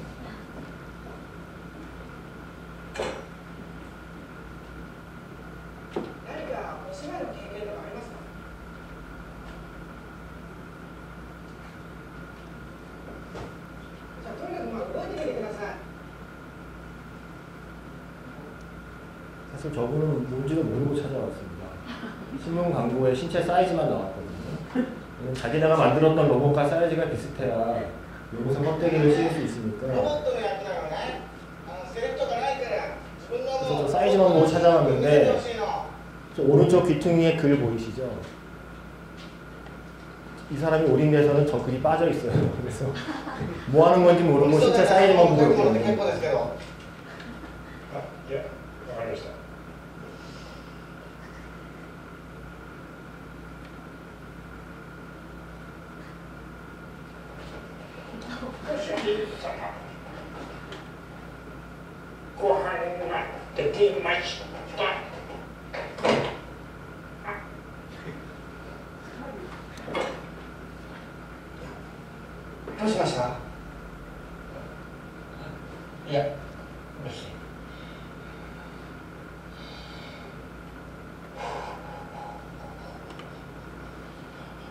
이대로였다면 떨어졌을 텐데 여러분 뉴스에서 봤던 아시모라는 로봇의 움직임 아시죠?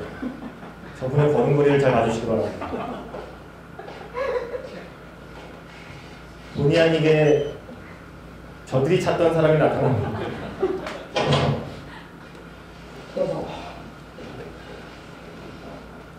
자, 그 다음부터는 あなたが思うロボットらしい動きを表現してください。 처음으로 촬영하려고 생겼어요.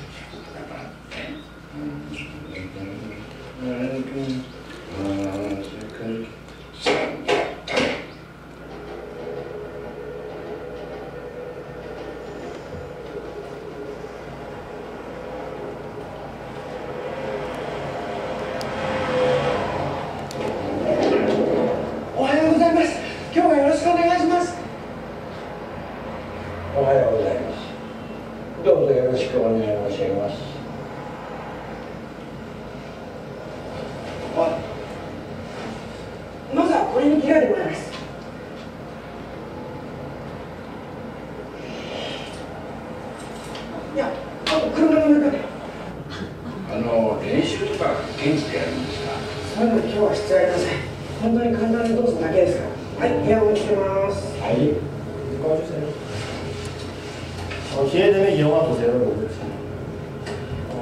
그러니까 모든 영화가 시대상을 반영한다고 한다면 이 영화는 사실 지금 우리가 흔히 고령화 사회라고 말하는 일본의 시대상을 반영하고 있습니다. 어쩌면 우리의 미래일 수도 있고요.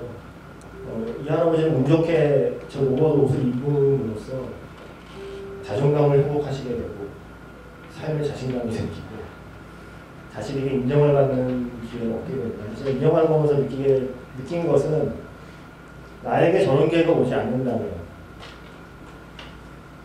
로봇을 만들다가 로봇이 망가지는 어떤 회사가 있지 않다면 내가 허리를 삐끗해서 로봇 같은 움직임을 보이는 기적이 일어나지 않는다면 나는 과연 저분의 나이대에 어떤 일을 해야 될 것인가에 고민을 하게 됐어요. 저분은 분명히 할 일이 있지만 그래서 이 주제를 앞에서 열심히 준비하다가 괜히 마지막에 가서는 저의 불안한 미래를 생각하면서 그냥 집어넣은 장면입니다. 예전에는 죽음에 대한 공포, 지금 이제 저희 평생 수명이 너무 늘어나가지고 이제 삶에 대한 공포가 굉장히 중요한 수많은 책이나 이런 데 제목이 있어요. 일을 마치고 이를테면 옛날에는 모성이 엄마들 같으면 45살, 50살 같으면은 자녀 양육도 끝난단 말이죠. 그 다음에 또 너무 많은 시간이 있어요. 성인들이 60살에 하면 그 다음에 또 너무 많은 시간이 있어요. 그러면은 어떡하지? 이런 문제 제기들이 지금 굉장히 많이 되고 있는 것 같습니다. 어쨌든 오늘 김세윤 작가가 추천해주신 영화들이 정말 저도 어제 오늘 이틀에 걸쳐 굉장히 좋은 영화를 많이 봐서 말씀하신 대로 여러 가지 질문을 안고 돌아가게 되는 것 같습니다. 혹시 질문 김세윤 작가에게 하실 분 계세요? 없을 거기 때문에 제가 마지막으로 말씀을 드린다면 없기를 바라는 그냥 한 가지였어요. 예전같이 저 대학 졸업하고 일을 구할 때만 해도 그런 생각이 있었거든요. 일은 일이고 일은 생계고 나머지 시간에 내 삶의 만족은 거기 있을 거다. 일은 일이고 일상은 일상이고 일은 잘리지 않을 만큼 열심히 하면서 내 일상을 풍부하게 만들어야지 하는 생각을 하고 이 사회에 나왔는데 살다 보니 그건 이루기가 너무 힘든 꿈이고 그 꿈을 이루지 못하면서 더 박탈감만 생기더라고요.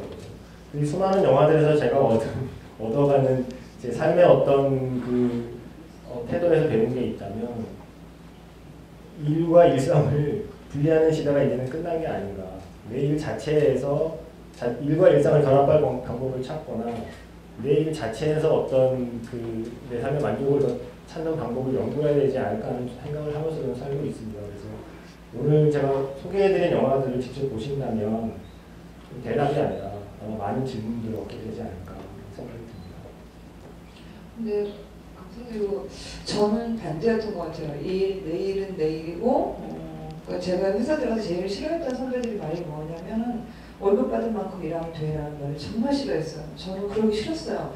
월급이 얼마든 더 하고 싶었어요.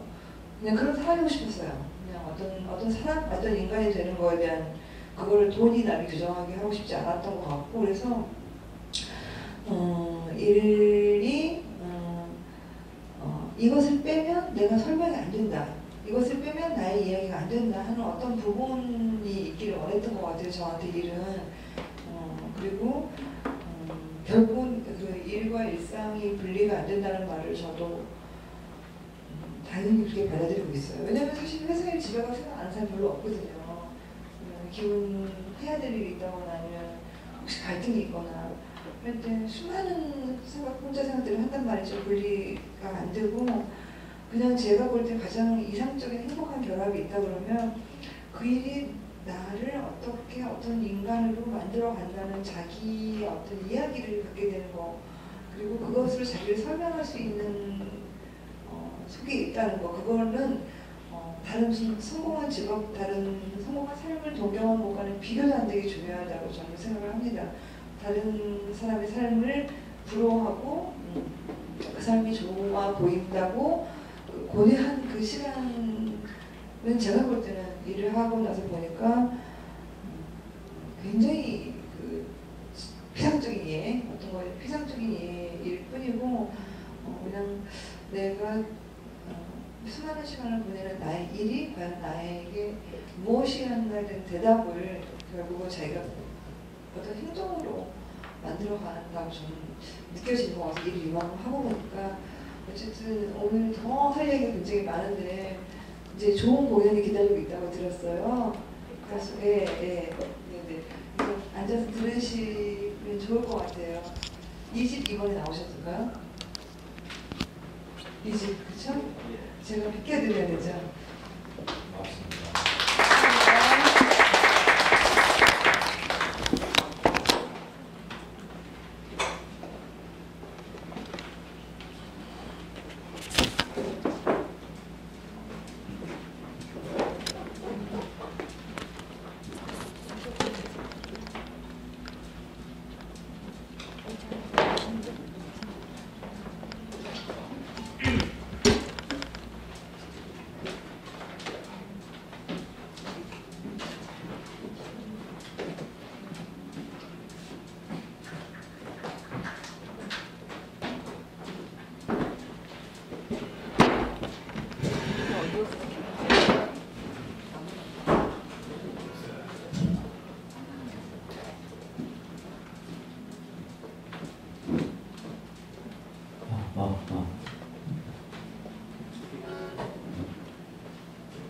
네, 반갑습니다. 저는 가수 백자라고 합니다.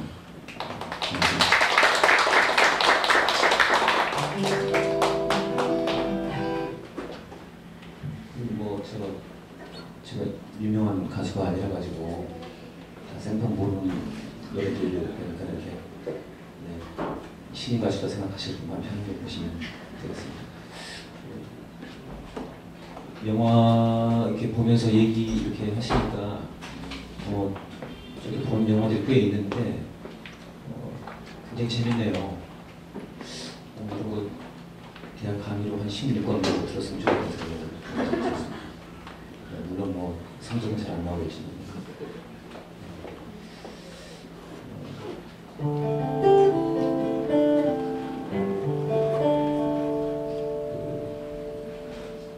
저 하늘의 불행아라는 노래 김광석 씨가 불러가지고 좀 많이 유명해진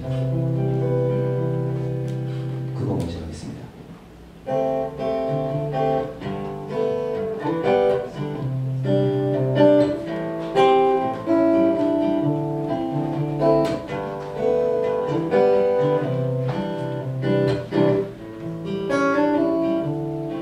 저 하늘의 구름 따라 흐르는 강물을 따라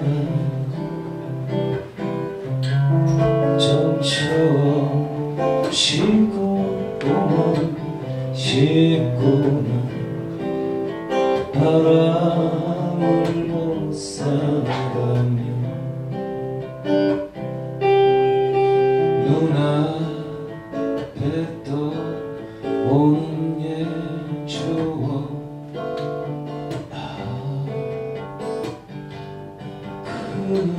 그리워라 소나기 퍼붓는 이 고리를 나 홀로 외우기 고르며 그리고 부모 형제 다정한 옛 친구 그러나 갈 수 없는 신세 홀로 가슴 태우다 흙 속으로 묻혀갈 나의 인생아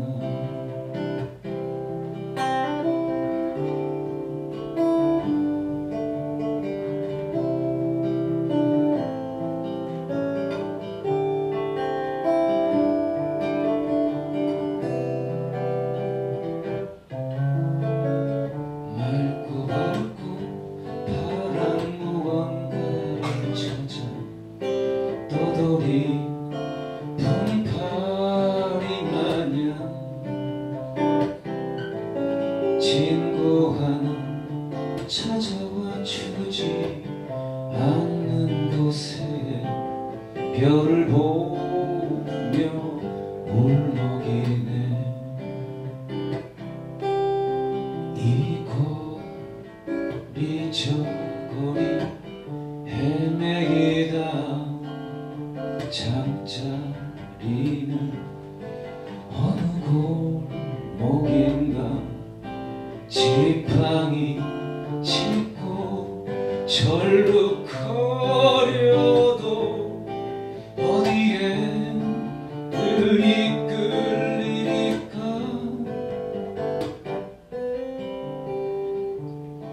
그리고 부모 형제 다정한 옛 친구 그러나 갈 수 없는 신세 홀로 가슴 태우다 흙 속으로 묻혀갈 나의 인생아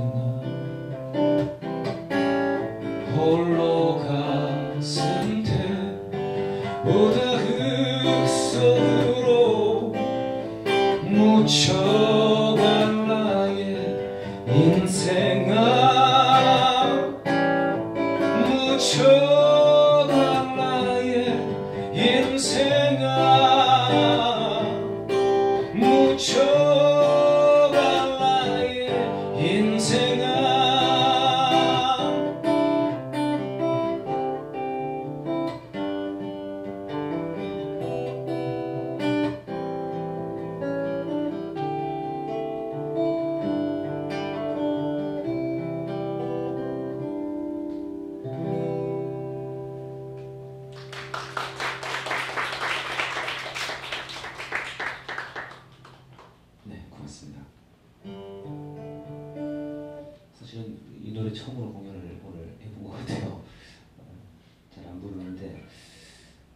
사실은 얼마 전에 SBS 스페셜이라는 다큐멘터리 프로그램이 있더군요. 전 집에 텔레비가 없어가지고 모르는데 굉장히 스페셜한 다큐멘터리인가 봐요. 거기에서 이번에 이제 철거민 분들을 다룬 다큐멘터리를 한대요. 그래서 같이 이제 나레이션만 있는 그런 다큐멘터리가 아니라 중간에 음악도 들어가고 이제 그런 거를 해보고 싶으신 모양이에요. 그래서 저보고 이제 현장에서도 노래를 부르고 재연을 한다고 그러네요. 철거 현장 같은 거를 재연하는 현장에서 노래도 하고 또 스튜디오에서 녹음도 하고 그러자고 하시면서 이 불행화를 좀 해보자고 하셔가지고 내일 녹음이라 연습 겸 한번 이렇게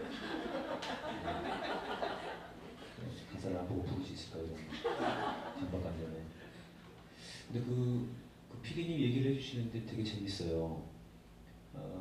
그 당시 철거가 90년대 초중반에 되게 많이 이루어졌는데 그 철거업을 한 80% 정도를 한 철거업체가 다 했대요. 근데 한 번 할 때 보통 한 20억 정도가 떨어진다네요. 철거업체한테. 대신 기간을 준대요. 이때까지 해야 된다. 그러니까 그 기간에 하려고 막 불도 지르고 이제 그렇게 쫓아내는 건데요. 그 철거업체가 재벌이 됐대요. 이번에 이제 그 사람이 뭐 횡령 뭐 이런 것 때문에 이제 잡혔다는데 그 사람이 그 당시에 철거했을 때에 그 초등학교 1학년 아이들 뭐 엄마 아빠 맞는 거 본 장면을 만들어 본 아이들 그다음에 그 당시 아줌마 30대 이런 분들이 이제 세월이 흘러가지고 그 초등학교 1학년 23살이 됐고요. 아줌마들은 이제 50대 이런 거를 같이 보여준다고 해요. 되게 재밌을 것 같지 않나요? 저는 아직 그 집은 못 봤어요. 예전에 철거당했던 그 도원동, 행당동, 전남동 이쪽 영상만 봤는데 나온 김에 제가 그 영상을 보면서 보고 나섰는데 그걸 한번 불러볼게요. 연습 겸인데 영상을 보는데요. 영상 막루 불탔던 그 영상 그 당시 그 다음날 막 돌아왔지 않습니까 인터넷에. 제가 그 영상을 보고 참 깜짝 놀랐는데 이걸 보니까 90년대 중반인데 똑같아요. 영상이 재방송하는 것 같아요. 똑같이 막루가 있고 똑같이 불이 타고 똑같이 미드포를 서고 있고 똑같이 사람이 죽습니다. 그리고 똑같이 그 불을 철거민들이 직접 질렀다고 얘기를 해요. 그래서 그 철거민들이 또 떨어졌는데 바로 감옥에 가요. 저는 그게 너무 역설적인데 그 어린 나이에 꿈은 엄마랑 아빠랑 다시 사는 거예요. 그래서 한번 생각해본 노래였습니다. 좀 지금 아시겠지만 제 그 리마인드를 위해서 박수 쳐주시면 되겠습니다. 제목은 엄마 아빠 내 동생입니다.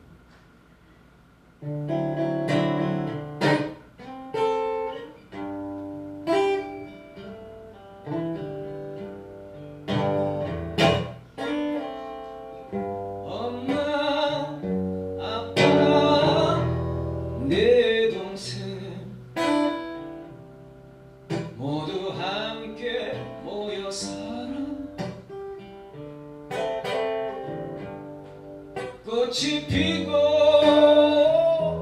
새가 나는 예쁜 집에 모여 살아.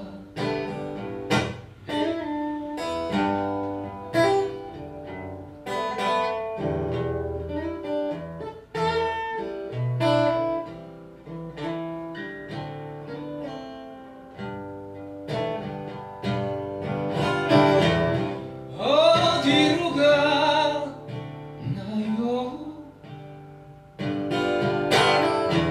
어디로 가나요?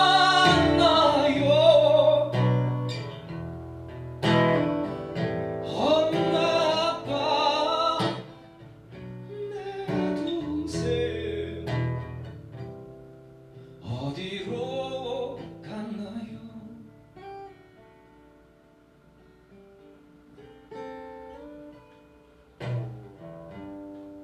엄마 아빠 내 동생 모두 함께 모여 살아. 꽃이 피고 새가 많은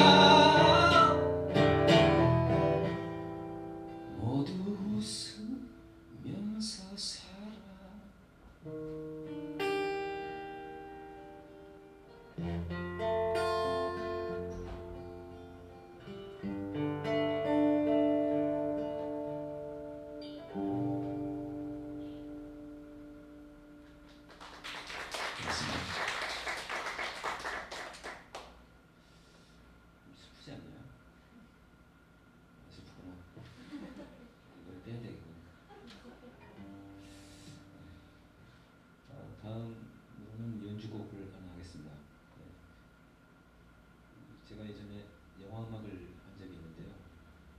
네, 그 유명하지 않은 가수도 굉장히 바쁘게 삽니다. 영화 음악도 하고 제가 심지어는 음반을 4개도 냈고요. 네. 얼마 전에 이직됐는데 보통 그래요. 밀집도 있는 가수였나?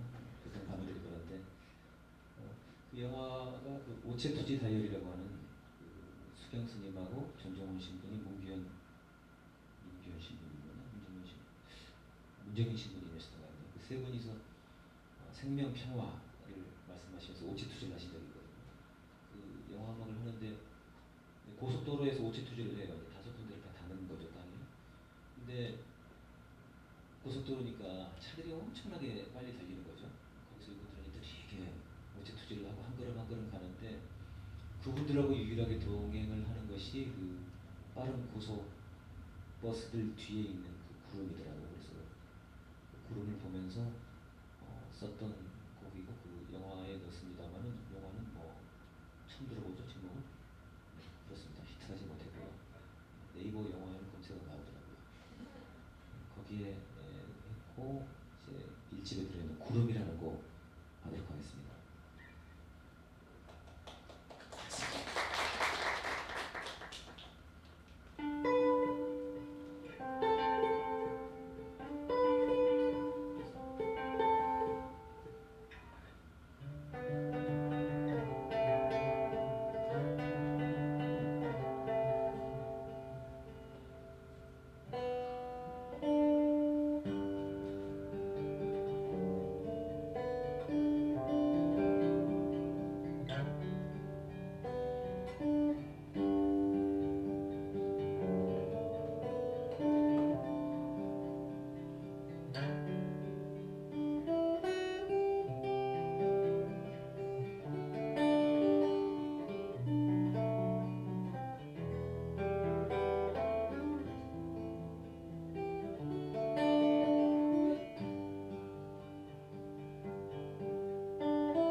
구름이 또 오르나요?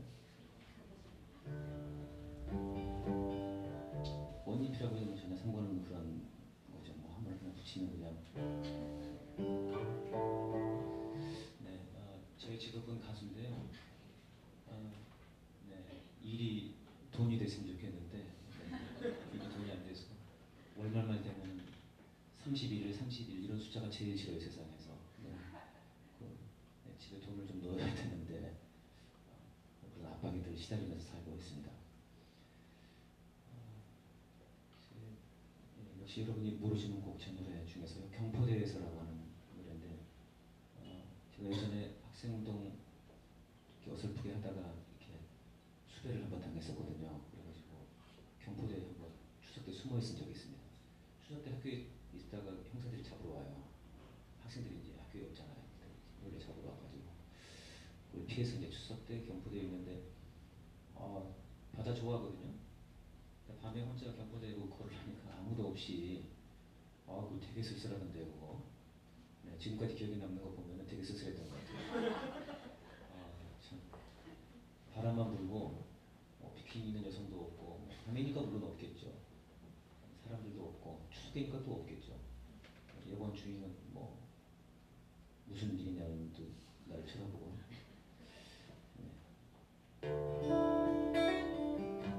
네, 그때 함께 동행했던 여성은 지금 저와 결혼하지 않았습니다. 경포대에 사겠습니다.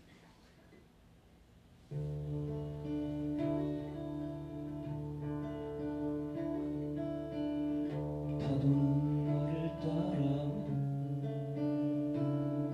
먼 시간의 노래를 부르네. 사랑은 내게 밀려와 짠 추억을 남기고 떠났네. 바다여 너는 어디서 그 머나먼 어디서 왔길래 수많은 얘기를 품고서 또 어디로 가는 것이냐. 둥근 다른 가로등처럼 흔들거리는 밤바다. 바람은 옷깃을 잡고 내 걸음의 끝을 붙들어.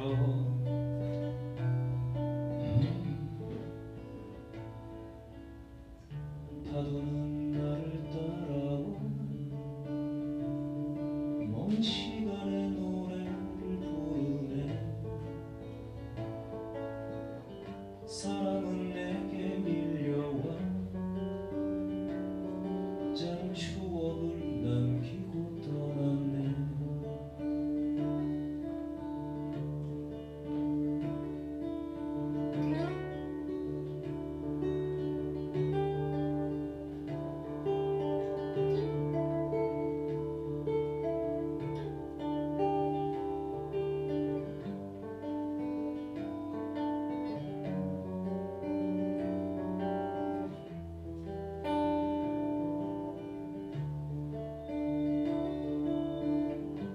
둥근 다른 가로등처럼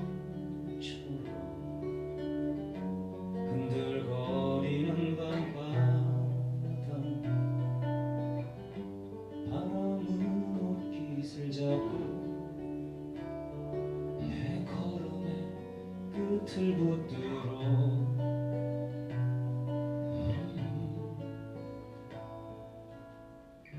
파도는 나를 따라와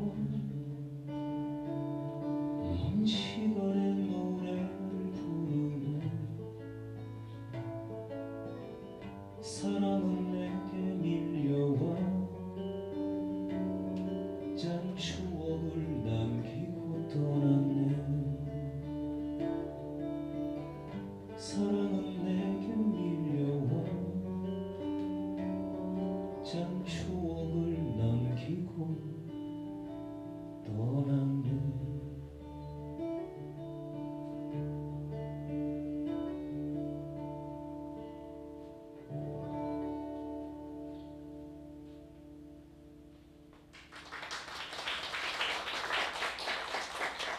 고맙습니다. 마지막에 파도 솔로.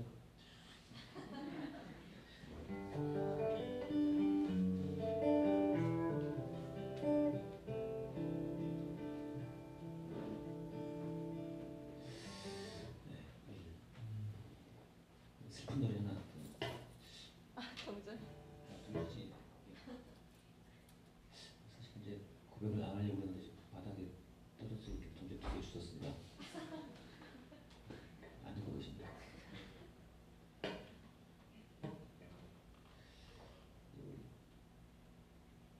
쓸쓸한 거 불러도 괜찮나요? 뭐다 모르는 거니까 방금 이 노래가 경포대에서라는 게 이제 제가 작년에 낸 EP 다 실패한 음반들이에요. 다 비슷한 건 없습니다. 근데 그 음반에 있는 곡인데 거기에 제가 같이 실은 뭐가 문제가 있구나. 노란 봉투라는 곡인데요.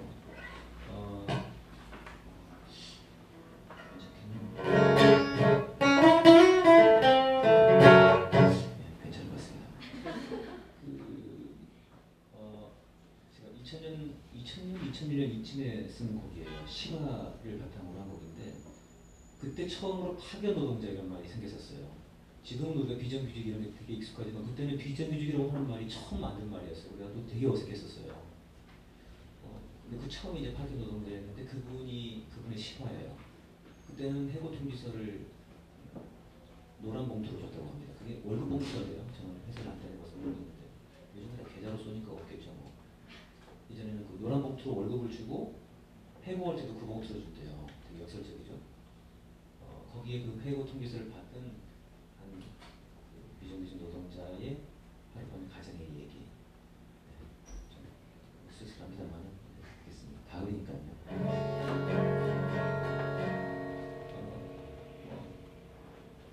대학문에 계시는 많은 분들을 또 생각을 해보면서 해보겠습니다.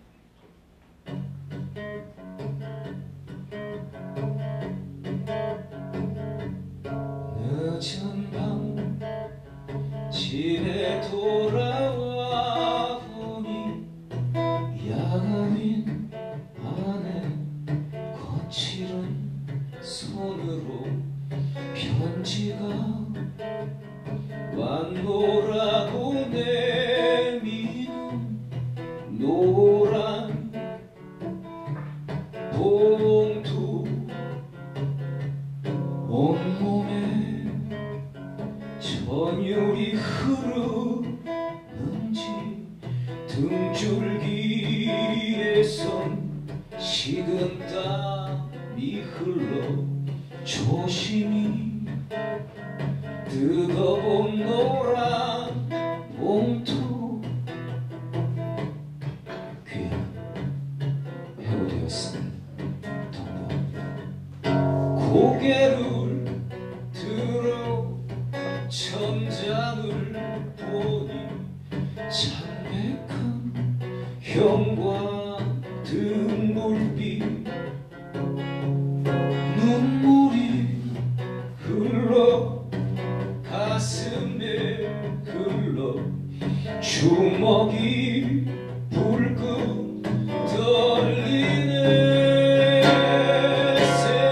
세상아 이 썩어 빠진 세상아 맘 놓고 일할 권리마저 없는 세상아 이 미쳐버린 세상아 뒤집어 엎을 세상아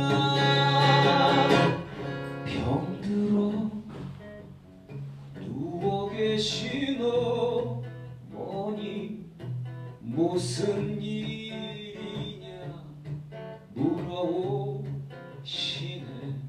안고서 겁에 질린 딸아이 얼굴이 샛노래지네. 고개를 들어 천장을 보니 창백한 형광등 불빛 눈물이 흘러 가슴에 흘러 주먹이 불끈 떨리네.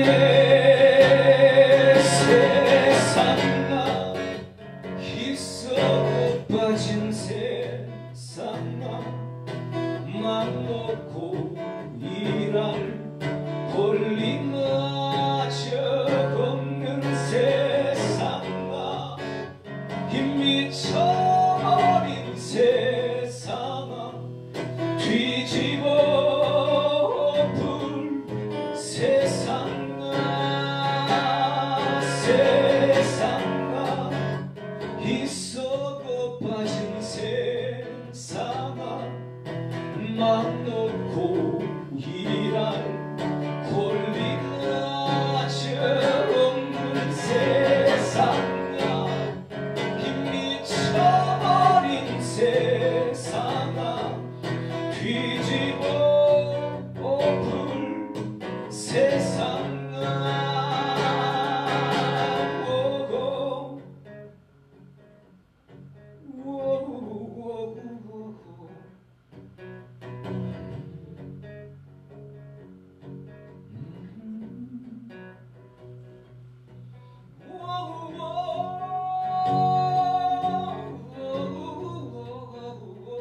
뺐다가 아낄게요.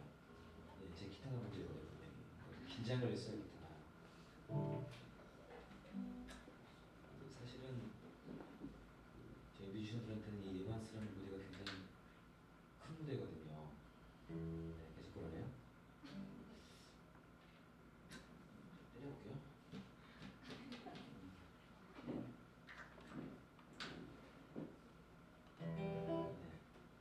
한국 곡가 이거? 네, 에반스 저희 공연만 보러 왔다가 무대에 선 건 처음인데 오늘 되게 좀 내 앞에 코가 너무 좋아서 그런지 이 장소가 좋아서 그런지 마지막으로 한 곡만 더 한번 불러보겠습니다. 근데 뭐 아는 노래 부를까? 제 노래 부를까? 네, 아는 노래. 지금 사실 제가 최근에 또 목감기가 걸려가지고 가진 데를 쓰다가 좀 오늘 한 55%까지 목을 회복을 했습니다.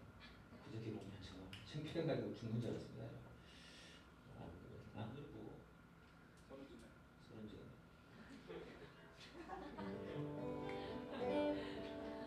가사 잘 모르는데 한번더 가사 좀 주시면.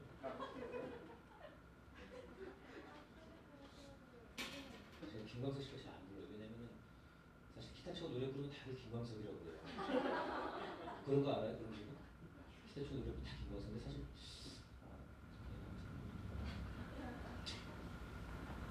일찍 죽을 거라고.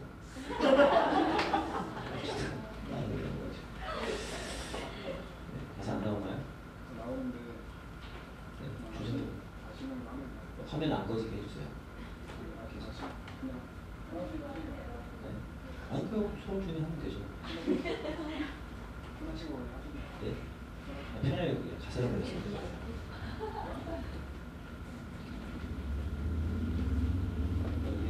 헷갈려. 비유가는 얘기가 없습니다.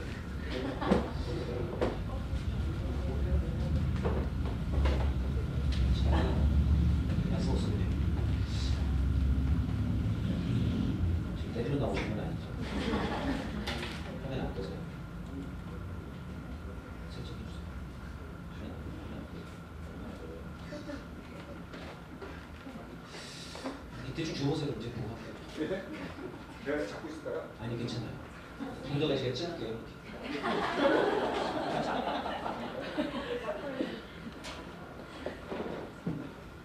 고맙습니다.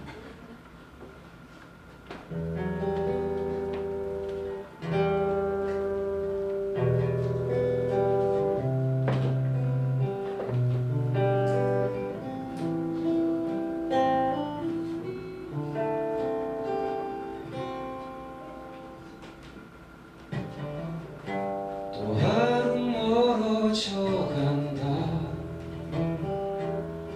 내 뿜은 담배 연기처럼.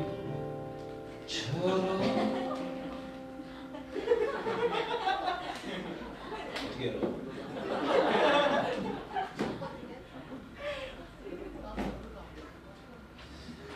비어가는 내 기억 속에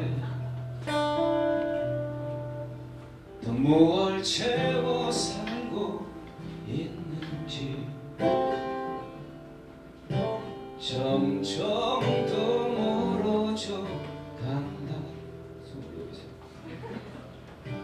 머물러 있는 청춘인 줄 알았는데 여기가 비어가는데요. 비어가는 내 가슴 속엔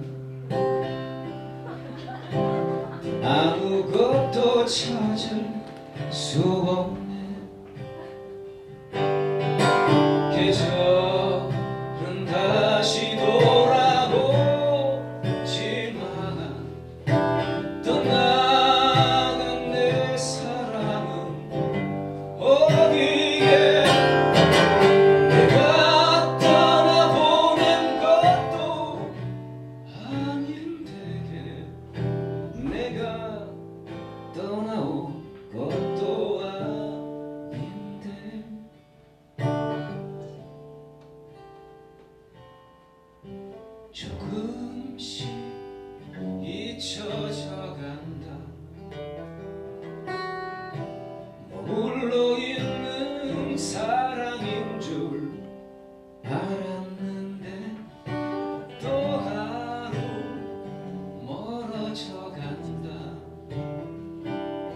매일 이별하며 살고 있구나.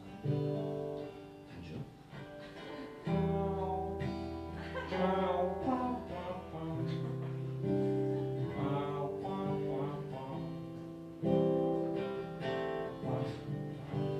같이 부르시죠.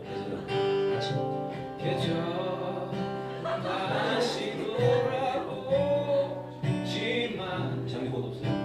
떠나는 내 사랑은 어디에. 같이 보세요. 것도 아닌데 내가 떠나온 것도 아닌데. 마이크 좀 켜주세요. 매니저님 마이크. 네, 마이크 안 나와요? 그 다음에 조금씩 잊혀져간다. 조금씩. 직업이 뭐예요? 저요? 네. 종로에서 또 정부에서 귀로서. 혹시 도둑들하고 친하시려고? 네? 도둑들하고 아, 도둑권은 안 받습니다. 안 받아요? 네. 절대 안 해요. 네, 그럼 조금씩 잊혀져간다. 셋, 넷. 조금씩 잊혀져간다. 머물러 있는 사랑인 줄 알았는데 또 하루 멀어져 간다. 매일 이별하며 살고 있구나. 이별하며 살고 있구나.